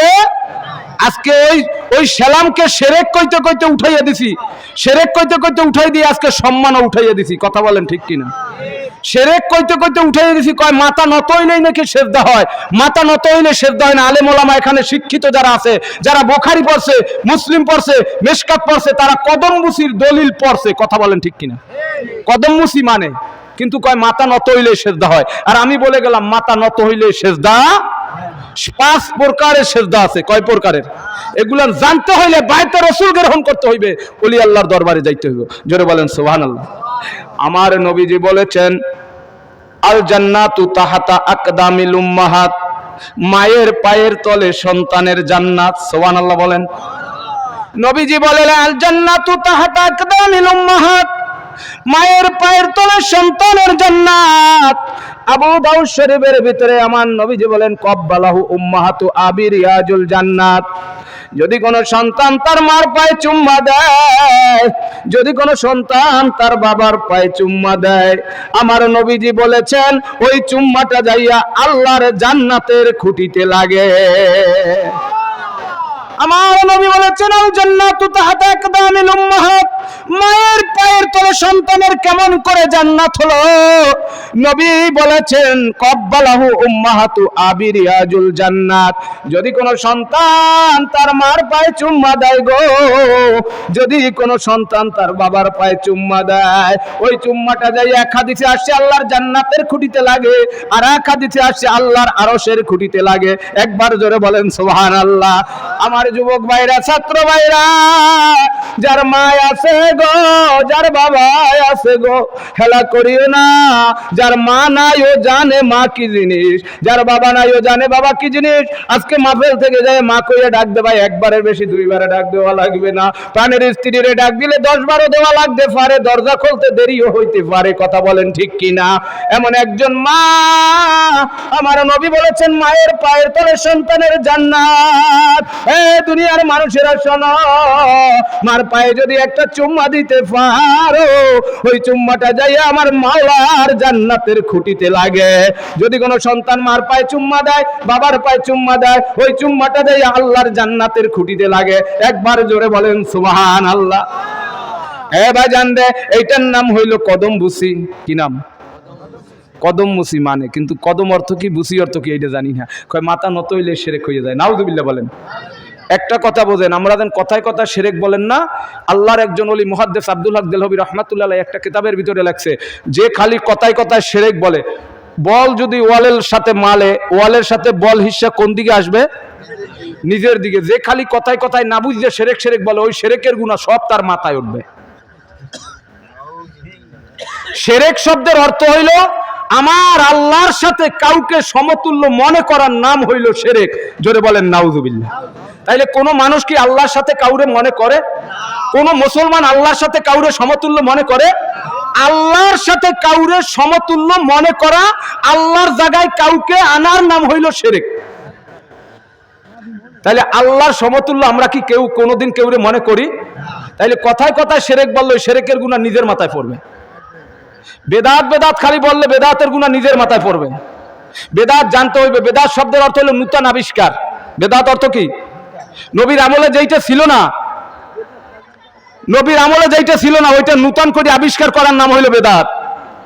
এখন যদি সব আলেমরা বলে সব বেদাত গোমরাহি, তাইলে বলবো মাদ্রাসার ভিতরে 1 নম্বর বেদাত, ক্লাসের ভিতরে 1 নম্বর বেদাত, পড়ার ভিতরে 1 নম্বর বেদাত, লেবাসের ভিতরে 1 নম্বর বেদাত, বুখারীর ভিতরে বেদাত আছে। ওস্তাদ আমার যারা আছে, মাওলানা আব্দুল জলিল সাহেব, উনি বড় আলেম, উনি জানে এই সমস্ত আমি যেন কথাগুলো বলে গেলাম, সব কিছুর ভিতরে বেদাত। যেগুলো নবীর আমলে ছিল না সেই বেদাত কাজগুলো এখন হইতে আছে। তবে বেদাতকে 2 ভাগে ভাগ করা হয়েছে, বেদাতে হাসানা, বেদাতে সাইয়্যেদা। ভালো বেদাত ওইগুলান করব, খারাপ বেদাতকে বর্জন করব। কথা বলেন ঠিক কি না? বেদাত এখন ইমামের ভিতরে হইতেছে, ইমামতির ভিতরে হইতেছে, টুপির ভিতরে হইতেছে, দাড়ির ভিতরে হইতেছে, পোশাকের ভিতরে হইতেছে, মাদ্রাসায় হইতেছে, ক্লাসে হইতেছে, পড়ানোর ভিতরে হইতেছে, সবখানে বেদাত চলছে। কিন্তু সবগুলান হইল বেদাতে হাসানা, মানে ভালো বেদাত। জোরে বলেন সুবহানাল্লাহ। ওই ভালো বেদাত করার পরে যদি কোনো সন্তান মানুষ হয়, সেও জান্নাতে যাইবে, যে নূতন আবিষ্কার করছে সেও জান্নাতে যাইবে। জোরে বলেন সুবহানাল্লাহ। তাইলে খালি সব কামাই যদি বেদাত বেদাত কয়, মনে করে সব বেদাতই খারাপ। কথা বলেন ঠিক কিনা? বেদাত শব্দের অর্থ হইল নূতন আবিষ্কার। আজকে বুঝলাম তো? তাইলে আর বেশি শিরক শিরক কওয়া যাইবে। রাসূল বলেছেন মার পায়ে চুম্মা দিলে আল্লাহর জান্নাতের খুঁটিতে লাগে, বাবার পায়ে চুম্মা দিলে আল্লাহর আরশের খুঁটিতে লাগে। নবীজি বলেছেন আল জান্নাতু তাহতা আকদামিল উম্মাহাত, মায়ের পায়ের তলে সন্তানের জান্নাত। নবীজি আমার বলেছেন বাজান হাদিস 2টা। তাইলে বাজান এই যে কদম মুসি সব আলেমরা মানতে হইব, কারণ বুখারী মুসলিম আবু দাউদেও আছে কদম মুসি। কদম মুসি করা সুন্নাতে রাসূল। সুবহানাল্লাহ বলেন। قال النبي صلى الله عليه وسلم جار رضي الله تعالى عنه لما تدبنا المدينة والسواريه لله رسولكم ورزلائه تسمية رفقا।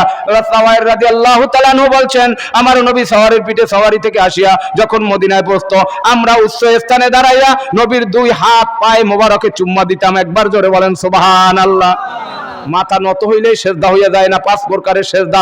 আমরা যত নামাজ পড়ি, নফল নামাজ, ফরজ নামাজ, সুন্নাত নামাজ যত পড়ি বাদা, এটাকে বলে সেজদায়ে তাবুদি, মানে ইবাদতের সেজদা। এটা কি? ইবাদতের সেজদা। এই সেজদার মালিক একমাত্র কে? আল্লাহ। জোরে বলেন একমাত্র কে? আল্লাহ। এই সেজদার মালিক একমাত্র মহান প্রভু আল্লাহ, লা ইউশরিক বিহি ইবাদাতি রাব্বিহি আহাদা, শিরক মুক্ত ইবাদত করো। এই ইবাদতের শিরক, এই ইবাদতের ভিতরে শিরক হইলে আল্লাহ maaf করবে। এই সিজদার মালিক একমাত্র মহান প্রভু আল্লাহ।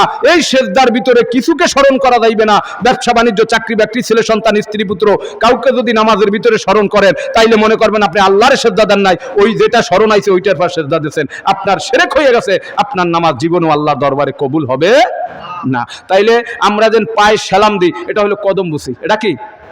এবার আসেন হাদিস শরীফের লিসানুল আরবের ভিতরে আসছে, কদম হলো উর্দু ভাষা, কদম বুসি হলো ফার্সি ভাষা। কদম হলো উর্দু ভাষা, বুসি হলো ফার্সি ভাষা। কদম অর্থ পাও, বুসি অর্থ চুম্মা দেওয়া, যেটাকে কদম বুসি বলি। মার পায়ে সালাম দিছি, দাদার পায়ে সালাম দিছি, বড় ভাইয়ের পায়ে সালাম দিছি, ওস্তাদের পায়ে সালাম দিছি, টাকা দিয়েছে, মহব্বত ছিল, প্রেম ছিল, তাদের সম্মান করছি। কথা বলেন ঠিক কিনা? এইটার নামই কদম বুসি। এবার যান, কদম অর্থ পাও, বুসি অর্থ চুম্মা দেওয়া। পায়ে চুম্মা দিলে হইবে কদম বুসি করা। একবার জোরে বলেন না সুবহানাল্লাহ। এখন এই শিরক কইতে কইতে সঠিক হাদিসগুলো আমরা বহিষ্কার করতেছি আর কদম মুসিগুলো উঠাই দিতেছি। এই জন্য বাজান, সন্তান বাপের সম্মান দেয় না এবং চাচা চাচির সন্তানেরা সম্মান দেয় না, মায়ের সন্তান দেয় না। এই কদম মুসি যদি থাকতো, আমাদের ভিতরে সন্তান সবাইকে সম্মান দিত, বড় ভাইদেরকে ছোট ভাইরে সম্মান দিত। কথা বলেন ঠিক কিনা? আবিষ্কার হবে ওলি আল্লাহর দেশ। কোরআন হাদিসকে একটাও হাদিস অমান্য করা যাবে। তাইলে আমরা ইনশাল্লাহ, রসুল বলেছেন মায়ের পায়ের তলে সন্তানের, আমরা মায়কে খেদমত করতে রাজি আছি কি আছি না? রসুল বলেছেন, আলী বলেছেন, ইয়া রাসূলুল্লাহ, আমার মা তো চলে গেছেন, আমি কার পায়ে চুম্মা দেব? রসুল বলেছেন, তোমার মা যেই চকিটায় ঘুমাইতো ওই চকিটায় যাই চুম্মা দাও। জোরে বলেন সুবহানাল্লাহ। আলেমরা থাকলে বুঝবে, তোমার মায়ে যেই প্লেটে ভাত খাইতো ওই প্লেটটায় তুমি চুম্মা দাও। তোমার মায়ে যেই গ্লাসে ভাত খাইতো ওই গ্লাসে চুম্মা দাও। একবার জোরে বলেন সুবহানাল্লাহ। মায়ের মতন আপন তো আর পৃথিবীতে কেউ নাই। আছে? এই মায়ের খেজমত করতে রাজি আছি কি আছি না? নাই, নাই, আজকাল নাই। কি কন? রাজি আছি তো ইনশাল্লাহ সবাই? এ ভাইরা, যার মা আছে দুইটা পায়ে ধরিয়ে বলিয়া যায়, খেলা করিও না, জাগো মা নাই তারা জানি মাই কি জিনিস। যার বাবা নাই ও বোঝে বাবা কি জিনিস। যার দুইটা মা বাবা আছে তার দুইটা জান্নাত দুনিয়া আছে। সুবহানাল্লাহ বলেন। আল্লাহর পয়গম্বর মুসা আলাইহিস সালাতু ওয়াস সালাম আল্লাহর কাছে প্রশ্ন করলেন, আল্লাহ গো, আমার উম্মতের ভিতরে আমার সাথে সর্বপ্রথম জান্নাতে কে যাইবে? সুবহানাল্লাহ বলেন। আল্লাহর কাছে কয়, আল্লাহ, আমার উম্মতের ভিতরে আমার সাথে জান্নাতে কে যাইবে? আল্লাহ কয়, মুসা, তুমি ওই বাজারে চলে যাও, ওই বাজারে যাই দেখো একজন কসাই ব্যক্তি আছে, তার সাথে কিছু সময় থাকো, তুমি জবাব পেয়ে যাবা। সুবহানাল্লাহ বলেন। মুসা নবী বাজারে চলে গেলেন। কসাই ব্যক্তি গোস্ত বিক্রি করে। কি করে? গোস্ত বিক্রি করে। মুসা নবী দেখে ভালো কলজা, ভালো গোস্তগুলান প্যাকেট করে রাখছে আর তাড়াতাড়ি করে গোস্ত বিক্রি করছে। মুসা নবী একটু পিছে পিছে থাকতেছে। কসাই ব্যক্তি আস্তে আস্তে বাড়ির দিকে আইয়া পড়ছে। মুসা নবী পিছে পিছে আইতেছে। কসাই ব্যক্তি বাড়ির দিকে আইয়া, তার মা বীর্য ছিল, দোলনায় শোয়াইয়ে থইয়া তুমি গোস্ত বিক্রি করতে গেছে। সুবহানাল্লাহ বলেন। আইসা দেখে দোলনার ভিতরে মায় পায়খানা করে দিয়েছে, প্রসাব করে দিয়েছে। কসাই ব্যক্তি বাড়িতে আসিয়া তাড়াতাড়ি নিজের এই গোস্তগুলান পাক চড়াই দিয়া মার কাছে আইয়া দেখলেন মায় প্রসাব পায়খানা করে দোলনাকে মেখে ফেলছে। চোখের পানি ছেড়ে দিয়ে কসাই ব্যক্তি বলে, মাগো মা, একটু আগে যদি আমি আইতাম তোমার এত কষ্ট হইতো না। ওমা, তুমি পায়খানা করে ফেলছো, প্রসাব করে ফেলছো, আমার মায়ে যেন কত কষ্ট করছে। আমি যদি একটু আগে আইতে পারতাম আমার মার এত কষ্ট হইতো না। কসাই ব্যক্তি চোখের পানি ফালাইয়া ফালাইয়া মার পায়খানা প্রসাব পরিষ্কার করলো রে ভাইয়া। মা এখন বৃদ্ধ হয়ে গেছে, ঘরে বইয়ে পায়খানা করে, আমরা ঘৃণা করি। কথা বলেন ঠিক কিনা? এ ভাইরা, একটা কথা মনে রাখো, আমি তোমাদের বলিয়া যাই, মার কোলে আমি একদিন ওই রকম পায়খানা করিয়া দিছি। মায় আমার ঘুমায় নাই, ডান পাশে প্রসাব করিয়া দিছি। মায় আমারে ফালাই দেয় নাই, বাম পাশে লইছে, বাম পাশেও প্রসাব করিয়া দিছি। মায় আমারে বুকের উপরে লইয়া সারাটা রাত্র ভিজা জায়গায় কাটাইল। মার বুকের উপরেও আমি প্রসাব করিয়া দিছি। মার কাপড় দিয়া সন্তানটারে জাদুমণিরে কোলে করিয়া রাখলো। কত কষ্ট মায় করছে রে ভাইয়া। মায় আমার বুকে, মার কোলে আমি পায়খানা প্রসাব করছি কত হাজারবার, মনে পড়ে না? আজকে মায় বৃদ্ধ হইয়া ঘরে রয়েছে, তার প্রসাব পায়খানা আমার স্ত্রী করতে চায় না, পরিষ্কার করতে চায় না, আমি করতে চাই না। কথা বলেন ঠিক কিনা? মুসা নবী দেখতেছে কসাই ব্যক্তি নিজের হাতে মার প্রসাব পায়খানা পরিষ্কার করতেছে। পরিষ্কার করিয়া কান্দে আর বলে, মা গো মা, তুমি আমারে মাফ করিয়া দাও, আমি তোমার ঠিক মতন খেদমত করতে পারি নাই। কসাই ব্যক্তি মার পায়খানা প্রস্রাব পরিষ্কার করিয়া ভাইয়া নিজে হাতে ওই গোস্ত পাক করিয়া নিয়া মার পায় কদম মুসি করিয়া মায়ের গোসল করাইয়া পরিষ্কার করে কাপড় পরাইয়া মায়ের আগে গোস্ত খাওয়ায়, মার গালে চুম্মা দেয়, পায় চুম্মা দেয়। মায়ের চোখের পানি সারিয়া সন্তানের দিক তাকাইয়া আল্লাহর দরবারে দুইটা হাত উঠে বলে, মালিক রে, আমার সন্তান যেভাবে আমার পায়খানা পরিষ্কার করলো, আমার প্রস্রাব পরিষ্কার করলো, আল্লাহ আমি খুশি হয়ে গেছি। তুমি আল্লাহ আমার সন্তানরে এই জমানার নবী মুসার সাথে কিয়ামতের ময়দানে উঠাইও। একবার জোরে বলেন সুবহান। এ আল্লাহ, আমার সন্তান নিজের হাতে আমার পায়খানা পরিষ্কার করলো, প্রস্রাব পরিষ্কার করলো, আমার সন্তানরে মুসা নবীর সাথে কিয়ামতের ময়দানে উঠাইও। আয় মুসা নবী ডাক দিয়ে কয়, আল্লাহ আমি জবাব পাইয়া গেছি। মায়ের দোয়া করতে দেরি, মার দোয়া আল্লাহর দরবারে কবুল হইতে দেরি না। ভাইয়ারে পায়ে ধরিয়া বলিয়া যায়, আমরা জানি মা কি জিনিস, বাবা কি জিনিস, এর মতন আপন লোক আর পৃথিবীতে পাবো না। যারে যত বন্ধুত্ব বানাও, ভাইয়া বানাও, যে এর পিছনে যত টাকা খরচ করো, সারাটা জীবন যদি মায়ের ভাত না দিছো, একবার মায় তোমারে অভিশাপ দেয় নাই। এবার যান মুসা নবীর আর একটা কাহিনী বাজান। মুসা আলাইহিস সালাতু ওয়াস সালাম তুর পাহাড়ের পাশে আর একটা পাহাড় দিয়ে যাইতেছে। হঠাৎ করে দেখে একটা যুবকের হাতে তাজা মানুষের কল্লা। যুবকটা শুধু ছটফট করে কাঁদতেছে। নবী জিজ্ঞাসা করে, যুবক তোমার হাতে এইটা কি? কয় এইটা আমার মায়ের কাটা কল্লা। কয় কই পাইছো? কয় আমি নিজে হাতে মার কল্লাটা কেটে আনছি। মুসা নবী কয়, আরে জাহান্নামী, তোর কাছ থেকে আমি আলাদা হয়ে যাই, আল্লাহর গজব তোর পর আইবে। কথা বলেন ঠিক কিনা? এ বাজান, যুবকটা মুসা নবীর পাও দুইটা ধরছে। নবী গো, আপনি যাইয়েন না, যাইয়েন না, আপনি আমার আল্লাহর কাছে জিজ্ঞাসা করেন, আল্লাহ আমারে মাফ করবেন। আপনি যাইয়েন না, আমার কথাগুলো পৃথিবীর মানুষরে জানাইয়া দিয়েন। কয় কি কথা, কিভাবে তোর মার কল্লাটা কাটছো?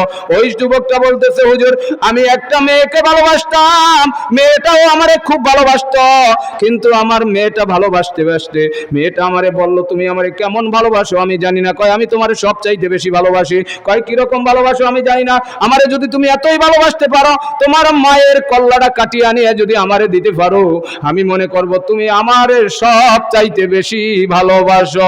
যুবক বলতেছে, হুজুর গো, আমি ওই মেয়ের প্রেমে পড়িয়া বাড়ির দিকে চলে গেলাম। আমার জন্ম দক্ষিণী মা, যেই মায়ের সব সময় আমার জন্য দোয়া করত, যেই মায় আমারে না খাইয়া খাওয়াইছে, যেই মায় আমার জ্বর হইলে একদিনও ঘুমাইতে পারতো না। ও ভাইয়ের একটা লক্ষ্য করে দেখো, দেখো সন্তান আছে, কত কষ্ট করিয়া লেখাপড়া শিখাও, পোশাক বানাইয়া দাও, কত কষ্ট করিয়া খাওয়াও, কত হারাম হালাল মানো না, সন্তান রে খাওয়াও, নিজে না খাইয়া পুরান লঙ্গি পরিয়া সন্তান রে স্কুলে পড়াও, নূতন লঙ্গি বানাইয়া দাও। মনে রাখো ভাইয়া, তুমি আমি যেরকম সন্তান রে ভালোবাসি, এর চাইতে একটুও তোমার আমার মা আমারে একটু কম ভালোবাসে নাই। কথা বলেন ঠিক কিনা?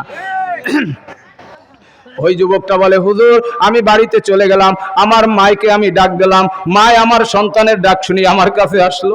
আমি একটা ধারালো দাও লইলাম, আমার মাকে আমি নির্জন স্থানে লইয়া গেলাম। মেয়েটার প্রেমে পড়িয়া শয়তানের দোকায় পড়িয়া মায়েরে আমি যখন চাকু লইলাম, মায় আমারে কয়, কারণ কি সন্তান, কেন তুই বাবা চাকু লইছ? কয় মা এটাই আমি লইছি। মায় মনে মনে কয়, সন্তান কি আমারে জবাই করবে? এটা তো কোনো হইতে পারে না। মায় তো সন্তানের প্রতি বিশ্বাস হারায় না। সন্তান এবার শয়তানের দোকায় পড়িয়া, মেয়ের ভালোবাসায় পড়িয়া, এবার যান ওই মাকে নির্জন স্থানে নিয়ে পাড়াইয়া ধরিয়া মার কল্লাটা হাতের দাও দিয়া দুই টুকরা করিয়া ফেলল। ওই যুবক বলে, হুজুর আমি যখন মার মাথাটা কাটিয়া আমি যখন রওনা দিছি, আমি উষ্টা খাইয়া পড়িয়ে গেছি। আমি উষ্টা খাইয়া পড়িয়ে যাওয়ার সাথে সাথে শুনতে পাই আমার মার কাটা মাথায় কয়, বাবা তুই ব্যথা পাইছনি? আল্লাহ তুমি আমার সন্তান রে মাফ করিয়া দাও। সন্তান যুবক বলতেছে, হুজুর আমার মার কাটা গলায়ও আমার জন্য আল্লাহর দরবারে দোয়া করছে।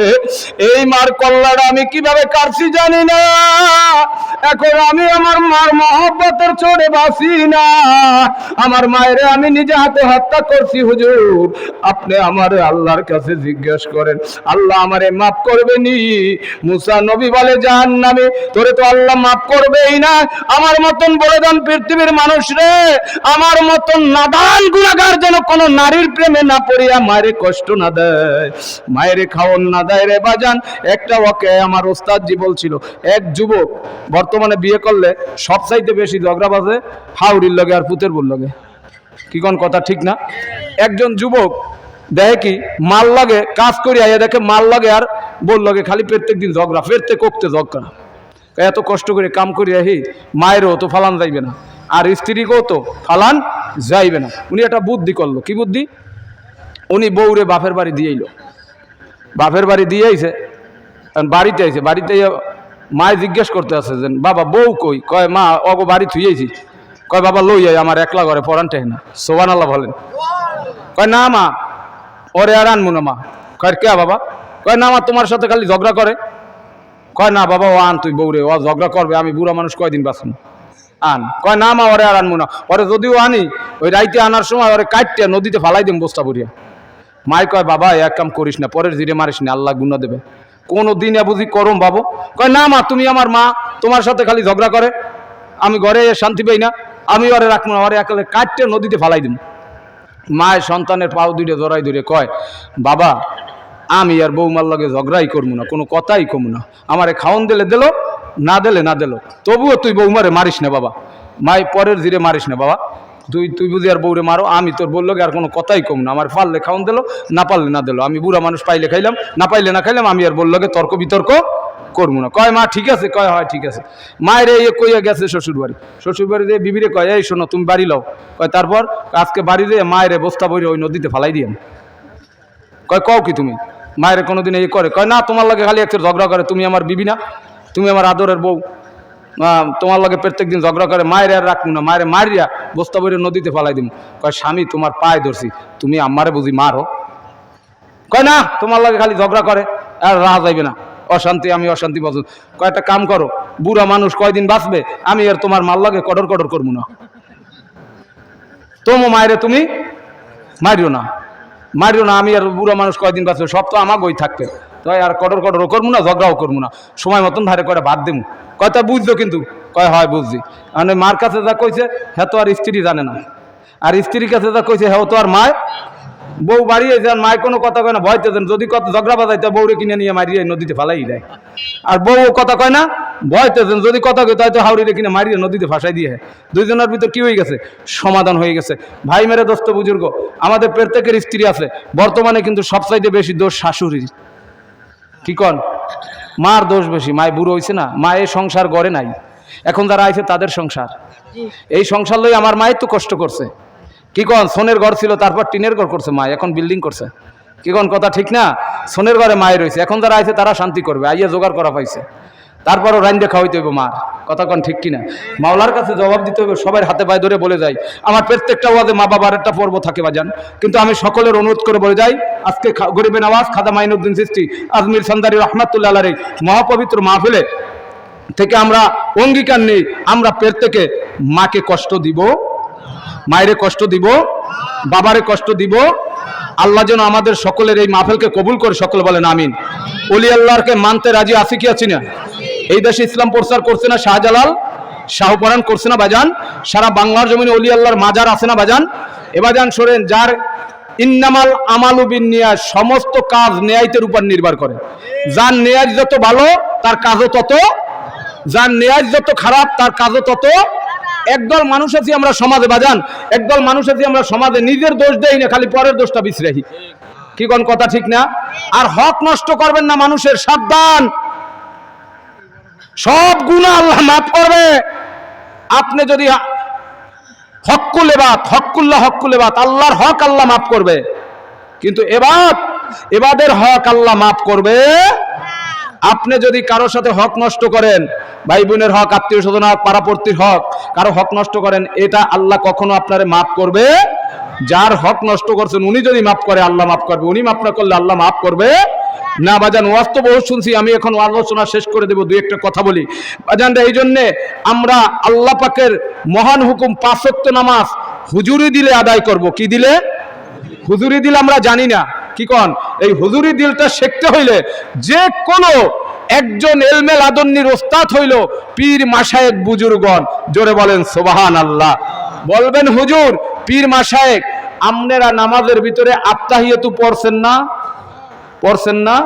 আত্তাহিয়াতু লিল্লাহি ওয়াসসালাওয়াতু ওয়াত-তাইয়্যিবাতু আসসালামু আলাইকা আইয়ুহান নাবিয়্যু ওয়া রাহমাতুল্লাহি ওয়া বারাকাতুহু আসসালামু আলাইনা ওয়া আলা ইবাদিল্লাহি সালিহিন আশহাদু আল্লা ইলাহা ইল্লাল্লাহু ওয়া আশহাদু আন্না মুহাম্মাদান আবদুহু। পড়ছেন না? এই তাশাহুদটা কি জানেন? এটা কোরআন শরীফের আয়াতের ভিতরে একত্রে নাই আত্তাহিয়াতু, কিন্তু নামাজে পড়া ওয়াজিব। সুবহানাল্লাহ বলেন। নামাজে পড়া কি ওয়াজিব? করতেই হইবে, ওয়াজিব না করলে নামাজ হবে। এটার নাম তাশাহুদ, অপর নাম হলো তাসাউফ। এটা মেরাজের কাহিনী। আল্লাহ ডাইরেক্ট মেরাজ থেকে এই তাশাহুদটা নামাজের ভিতরে ঢুকাই দিয়েছে। কেন ঢুকাই দিয়েছে জানেন? এই জমানার কিছু মানুষ রসুলকেও মানতে চাইবে না, ওলি আল্লাহদেরকেও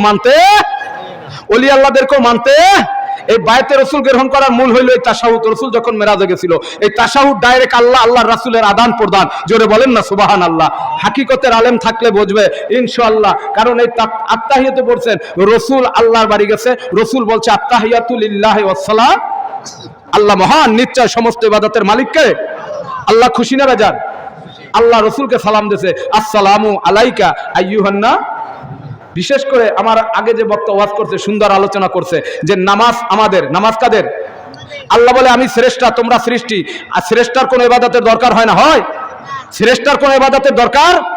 উনি শ্রেষ্ঠা, আমরা সৃষ্টি। নামাজ আমাদের, রোজা আমাদের, হজ আমাদের, যাকাত আমাদের, জিকির আমাদের, মুরাকাবা মুশাহিদা সব কি আমাদের। আল্লাহ বলে আমি শ্রেষ্ঠা, তোমরা সৃষ্টি। সমস্ত ইবাদত সৃষ্টির জন্য, আমরা ইবাদত করব। কথা বলেন ঠিক কিনা?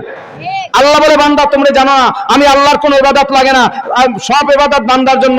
আমি আল্লাহর একটা ইবাদত আছে, সুবহানাল্লাহ বলেন। আমি আল্লাহ সর্বসময় একটা ইবাদত করি, সুবহানাল্লাহ বলেন। সেটা হইলো ইন্নাল্লাহা, আমি নিজে আল্লাহ। আল্লাহু আকবার বলবেন না? ইন্নাল্লাহা, আমি নিজে আল্লাহ। ওয়া মালাইকাতাহু, আমার ফেরেশতাদেরকে নিয়ে।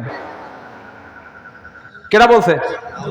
ইন্নাল্লাহা, আল্লাহর কোনো ইবাদত লাগে না, কিন্তু আল্লাহ বলে আমার একটা ইবাদত, সেটা হইলো ইন্নাল্লাহা, আমি নিজে আল্লাহ। ওয়া মালাইকাতাহু, আমার ফেরেশতাদেরকে নিয়ে। ইউসাল্লুনা আলান নবী, সুবহানাল্লাহ বলেন।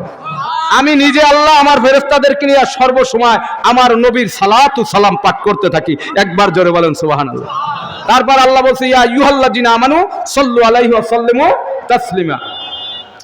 স্বয়ং খোদা আশিক হইয়া অসংখ্য ফেরেশতা লইয়া, যার উপরে পড়েন দরুদ সাল্লেওয়ালা।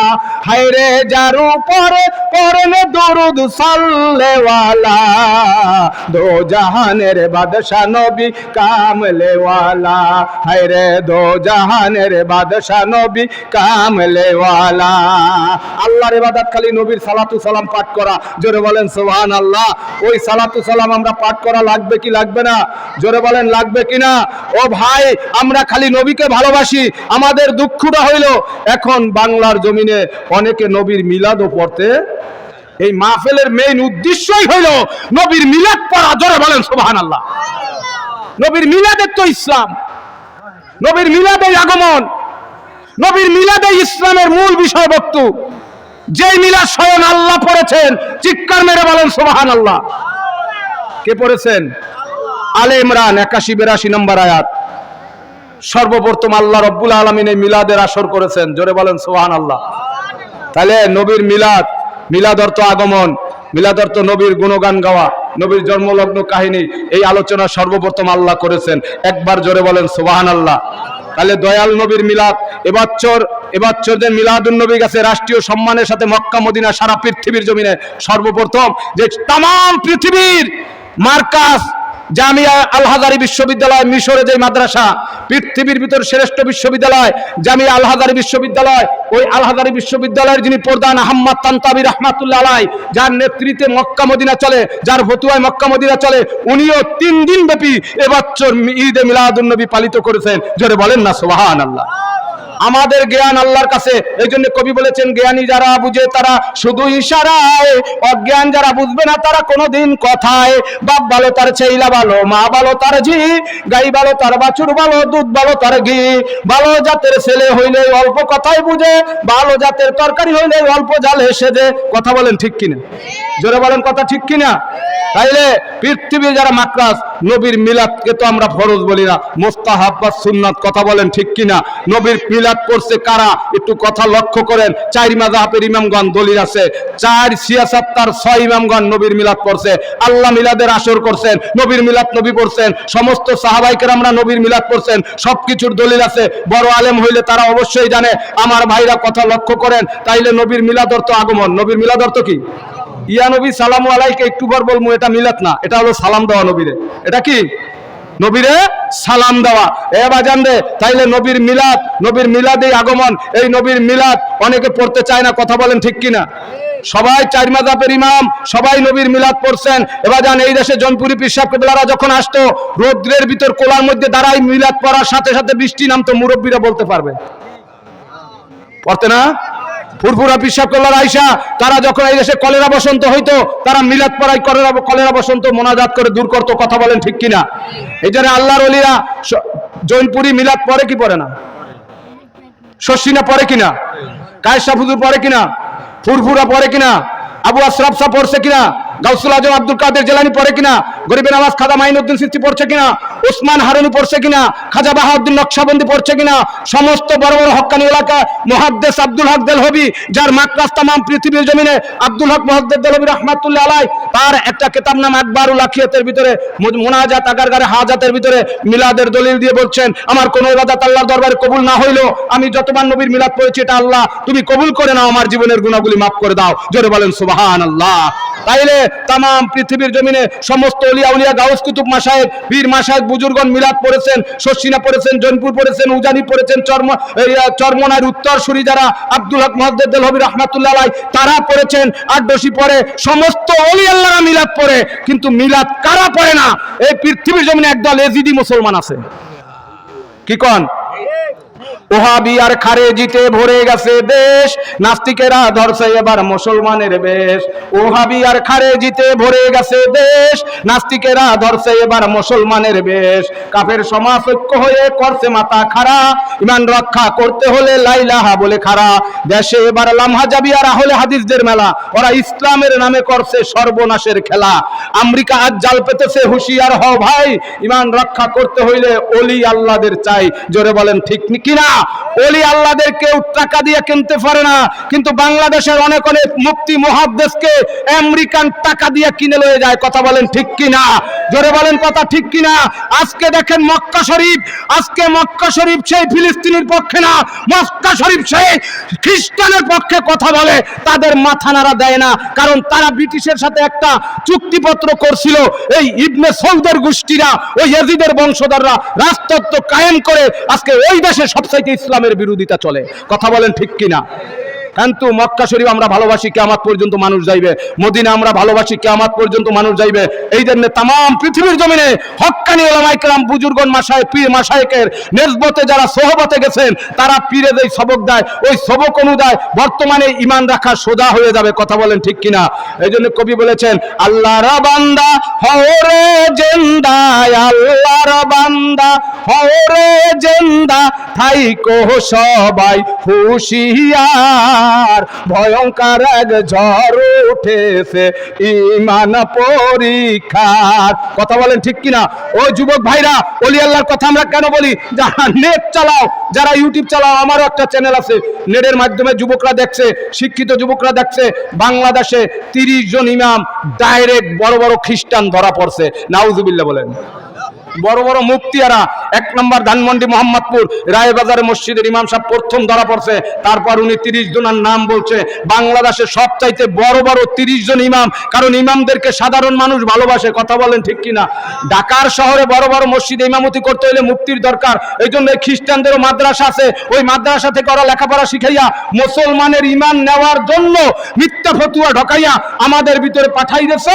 এই জন্য রাসূল বলেছেন, শেষ জমানায় এমন একটা সময় আসবে, তোমরা ওলি আল্লাহর সোহবতে থাকবা, তোমাদের পাহাড় ভাঙ্গা মাথায় পড়বে, শয়তান তোমাদের ধোঁকা দিতে পারবে না। এই জন্য মানুষকে চিনতে হইলে ওলি আল্লাহদের কাছে যাইতে হইব, বায়াতে রাসূল গ্রহণ করতে হইব।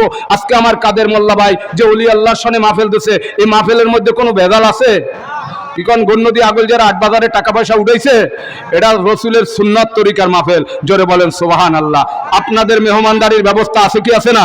এই জন্য বাংলাদেশের মানুষ এখন সতর্ক হয়ে গেছে, মসজিদ মাদ্রাসা সতর্ক হয়ে গেছে। এখন ইনশাল্লাহ আমার বাংলাদেশের যুবক নবীর পক্ষে কথা বলতে রাজি আছে। কথা বলেন ঠিক কিনা? ইনশাল্লাহ আমরা নবীর পক্ষে থাকবো, অলি আল্লাহর পক্ষে থাকবো। যারা মনে করেন অলি আল্লাহর বিপক্ষে, নবীর মিলাদের বিপক্ষে, নবীর নূরের বিরুদ্ধে, যারা হায়াতুন নবীর বিরুদ্ধে, অলি আল্লাহর বিরুদ্ধে, তাদের ভিতরে ওই ইবনে সৌদে ওই ইয়াজিদের আকীদা আছে। কারণ ইয়াজিদও মুসলমান ছিল, কোরআনের হাফেজ ছিল, ইমামতি করত, মসজিদে নামাজ পড়াইতো, মুখে দাড়ি ছিল, মাথায় পাগড়ি ছিল, হাতে তবজি ছিল, সর্বসময় জিকির করত। ইসলামের দিক দিয়ে ওই ইয়াজিদের কোনো দিক কম ছিল না, কিন্তু আকীদা হইল নবীর বংশ শেষ করে আমি ক্ষমতায় থাকবো। কতক্ষণ ঠিক কিনা? ইয়াজিদের আকীদা ছিল, ইবনে জিহাদ বলছিল ইয়াজিদ আপনি ক্ষমতায় থাকতে পারবেন, তিনটা কাজ করতে হইব। এক নাম্বার হইল কোরআনের আইন সংবিধান, এটা হবে না, আপনার মুখের কথা হবে সংবিধান। এটা ইয়াজিদ পাশ করে নিলেন। তারপর নবীর বংশধর রাখতে পারবেন না, সেটাও শেষ করে দিল।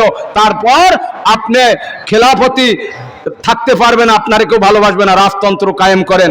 ইবনে জিহাদ সেই ইয়াজিদ তিনি ওটা পরিচালন করলেন, কিন্তু সেই ইয়াজিদের মুসলমানই বেশি, সুন্নিয়তের মুসলমান খুব কম পাওয়া যায়। কথা বলেন ঠিক কিনা? আমরা কথাগুলান বলি আমার মুসলমান ভাইদের উপকারের জন্য, কেউ শত্রু হিসাবে মনে কিছু করবেন না। কারণ হইলো আমরা মুসলমান, আমরা ঈমান নিয়ে কবরে যাইতে চাই। লা কলিমাতুল মুসলিমিন, ওই মুসলমান না, ঈমানওয়ালা মুসলমান হইতে চাই। মেথর হোক, রিকশাওয়ালা হোক, চাষি হোক, ব্যবসায়ী হোক, যেই হোক, জারুদার হোক, যার ভিতরে নবীর প্রেম ভালোবাসা আছে, পীর মাশায়েখের ভালোবাসা আছে, ও মনে করবেন একজন ইমানদার। আমার মতন মুফতি সাহেবের ভিতরে যদি আমল না থাকে, ইসলামকে ব্যবসা হিসেবে ব্যবহার করি, মনে করবেন এরকম হাজার হাজার লক্ষ লক্ষ আলেম কিয়ামতের ময়দানে জাহান্নামে চলে যাবে। কথা বলেন ঠিক কিনা? এই জন্য আপনাদের কাছে অনুরোধ হইল, যে কোনো একজন কামেল পীরের সোহবতে যাইতে আমরা রাজি আছি কি আছি না?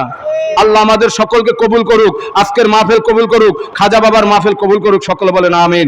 গরিবে নওয়াজ খাজা মাইনুদ্দিন চিশতি আজমির ছঞ্জারি ভারতবর্ষে আসিয়া লক্ষ লক্ষ হিন্দুদেরকে তিপিরাস রাজা সহ, এই যে জেবরাজ জাদুকর সহ, লক্ষ লক্ষ সৈন্য সহ, যিনি তার আধ্যাত্মিক জ্ঞান চক্ষু দিয়া যিনি কলেমা পড়াই মুসলমান বানাইছেন, তার কারামাত দেখিয়া মুসলমান হয়ে গেছে। ওলি আল্লাহর কারামাত দেখে এই বাংলার জমিনে হাজার হাজার মানুষ মুসলমান হয়ে গেছে। কথা বলেন ঠিক কিনা? সেই ওলি আল্লাহর কারণে আমরা মসজিদ পাইছি, মাদ্রাসা পাইছি, এবং এই দেশে আমরা ইসলাম পাইছি। সেই ওলি আল্লাহদের সম্মান থাকবেন, তাদের সোহবতে থাকবেন। আল্লাহ আপনার আমার জীবনের গুনাহ আল্লাহ মাফ করে দেবে। সকলে বলেন আমিন। আমার জন্য দোয়া করবেন। আখির দাওয়ানা আলহামদুলিল্লাহি রাব্বিল আলামিন। হ্যাঁ, আমাদের ছোটদিও কাদের মোল্লা ভাই আপনাদের সামনে কয়েকটি কথা বলবে, তারপর আমরা আপনাদেরকে নিয়ে সংক্ষেপে একটু মিলাদ করে আমরা ইনশাল্লাহ তারপর আপনাদেরকে নিয়ে দোয়া দেব। আল্লাহ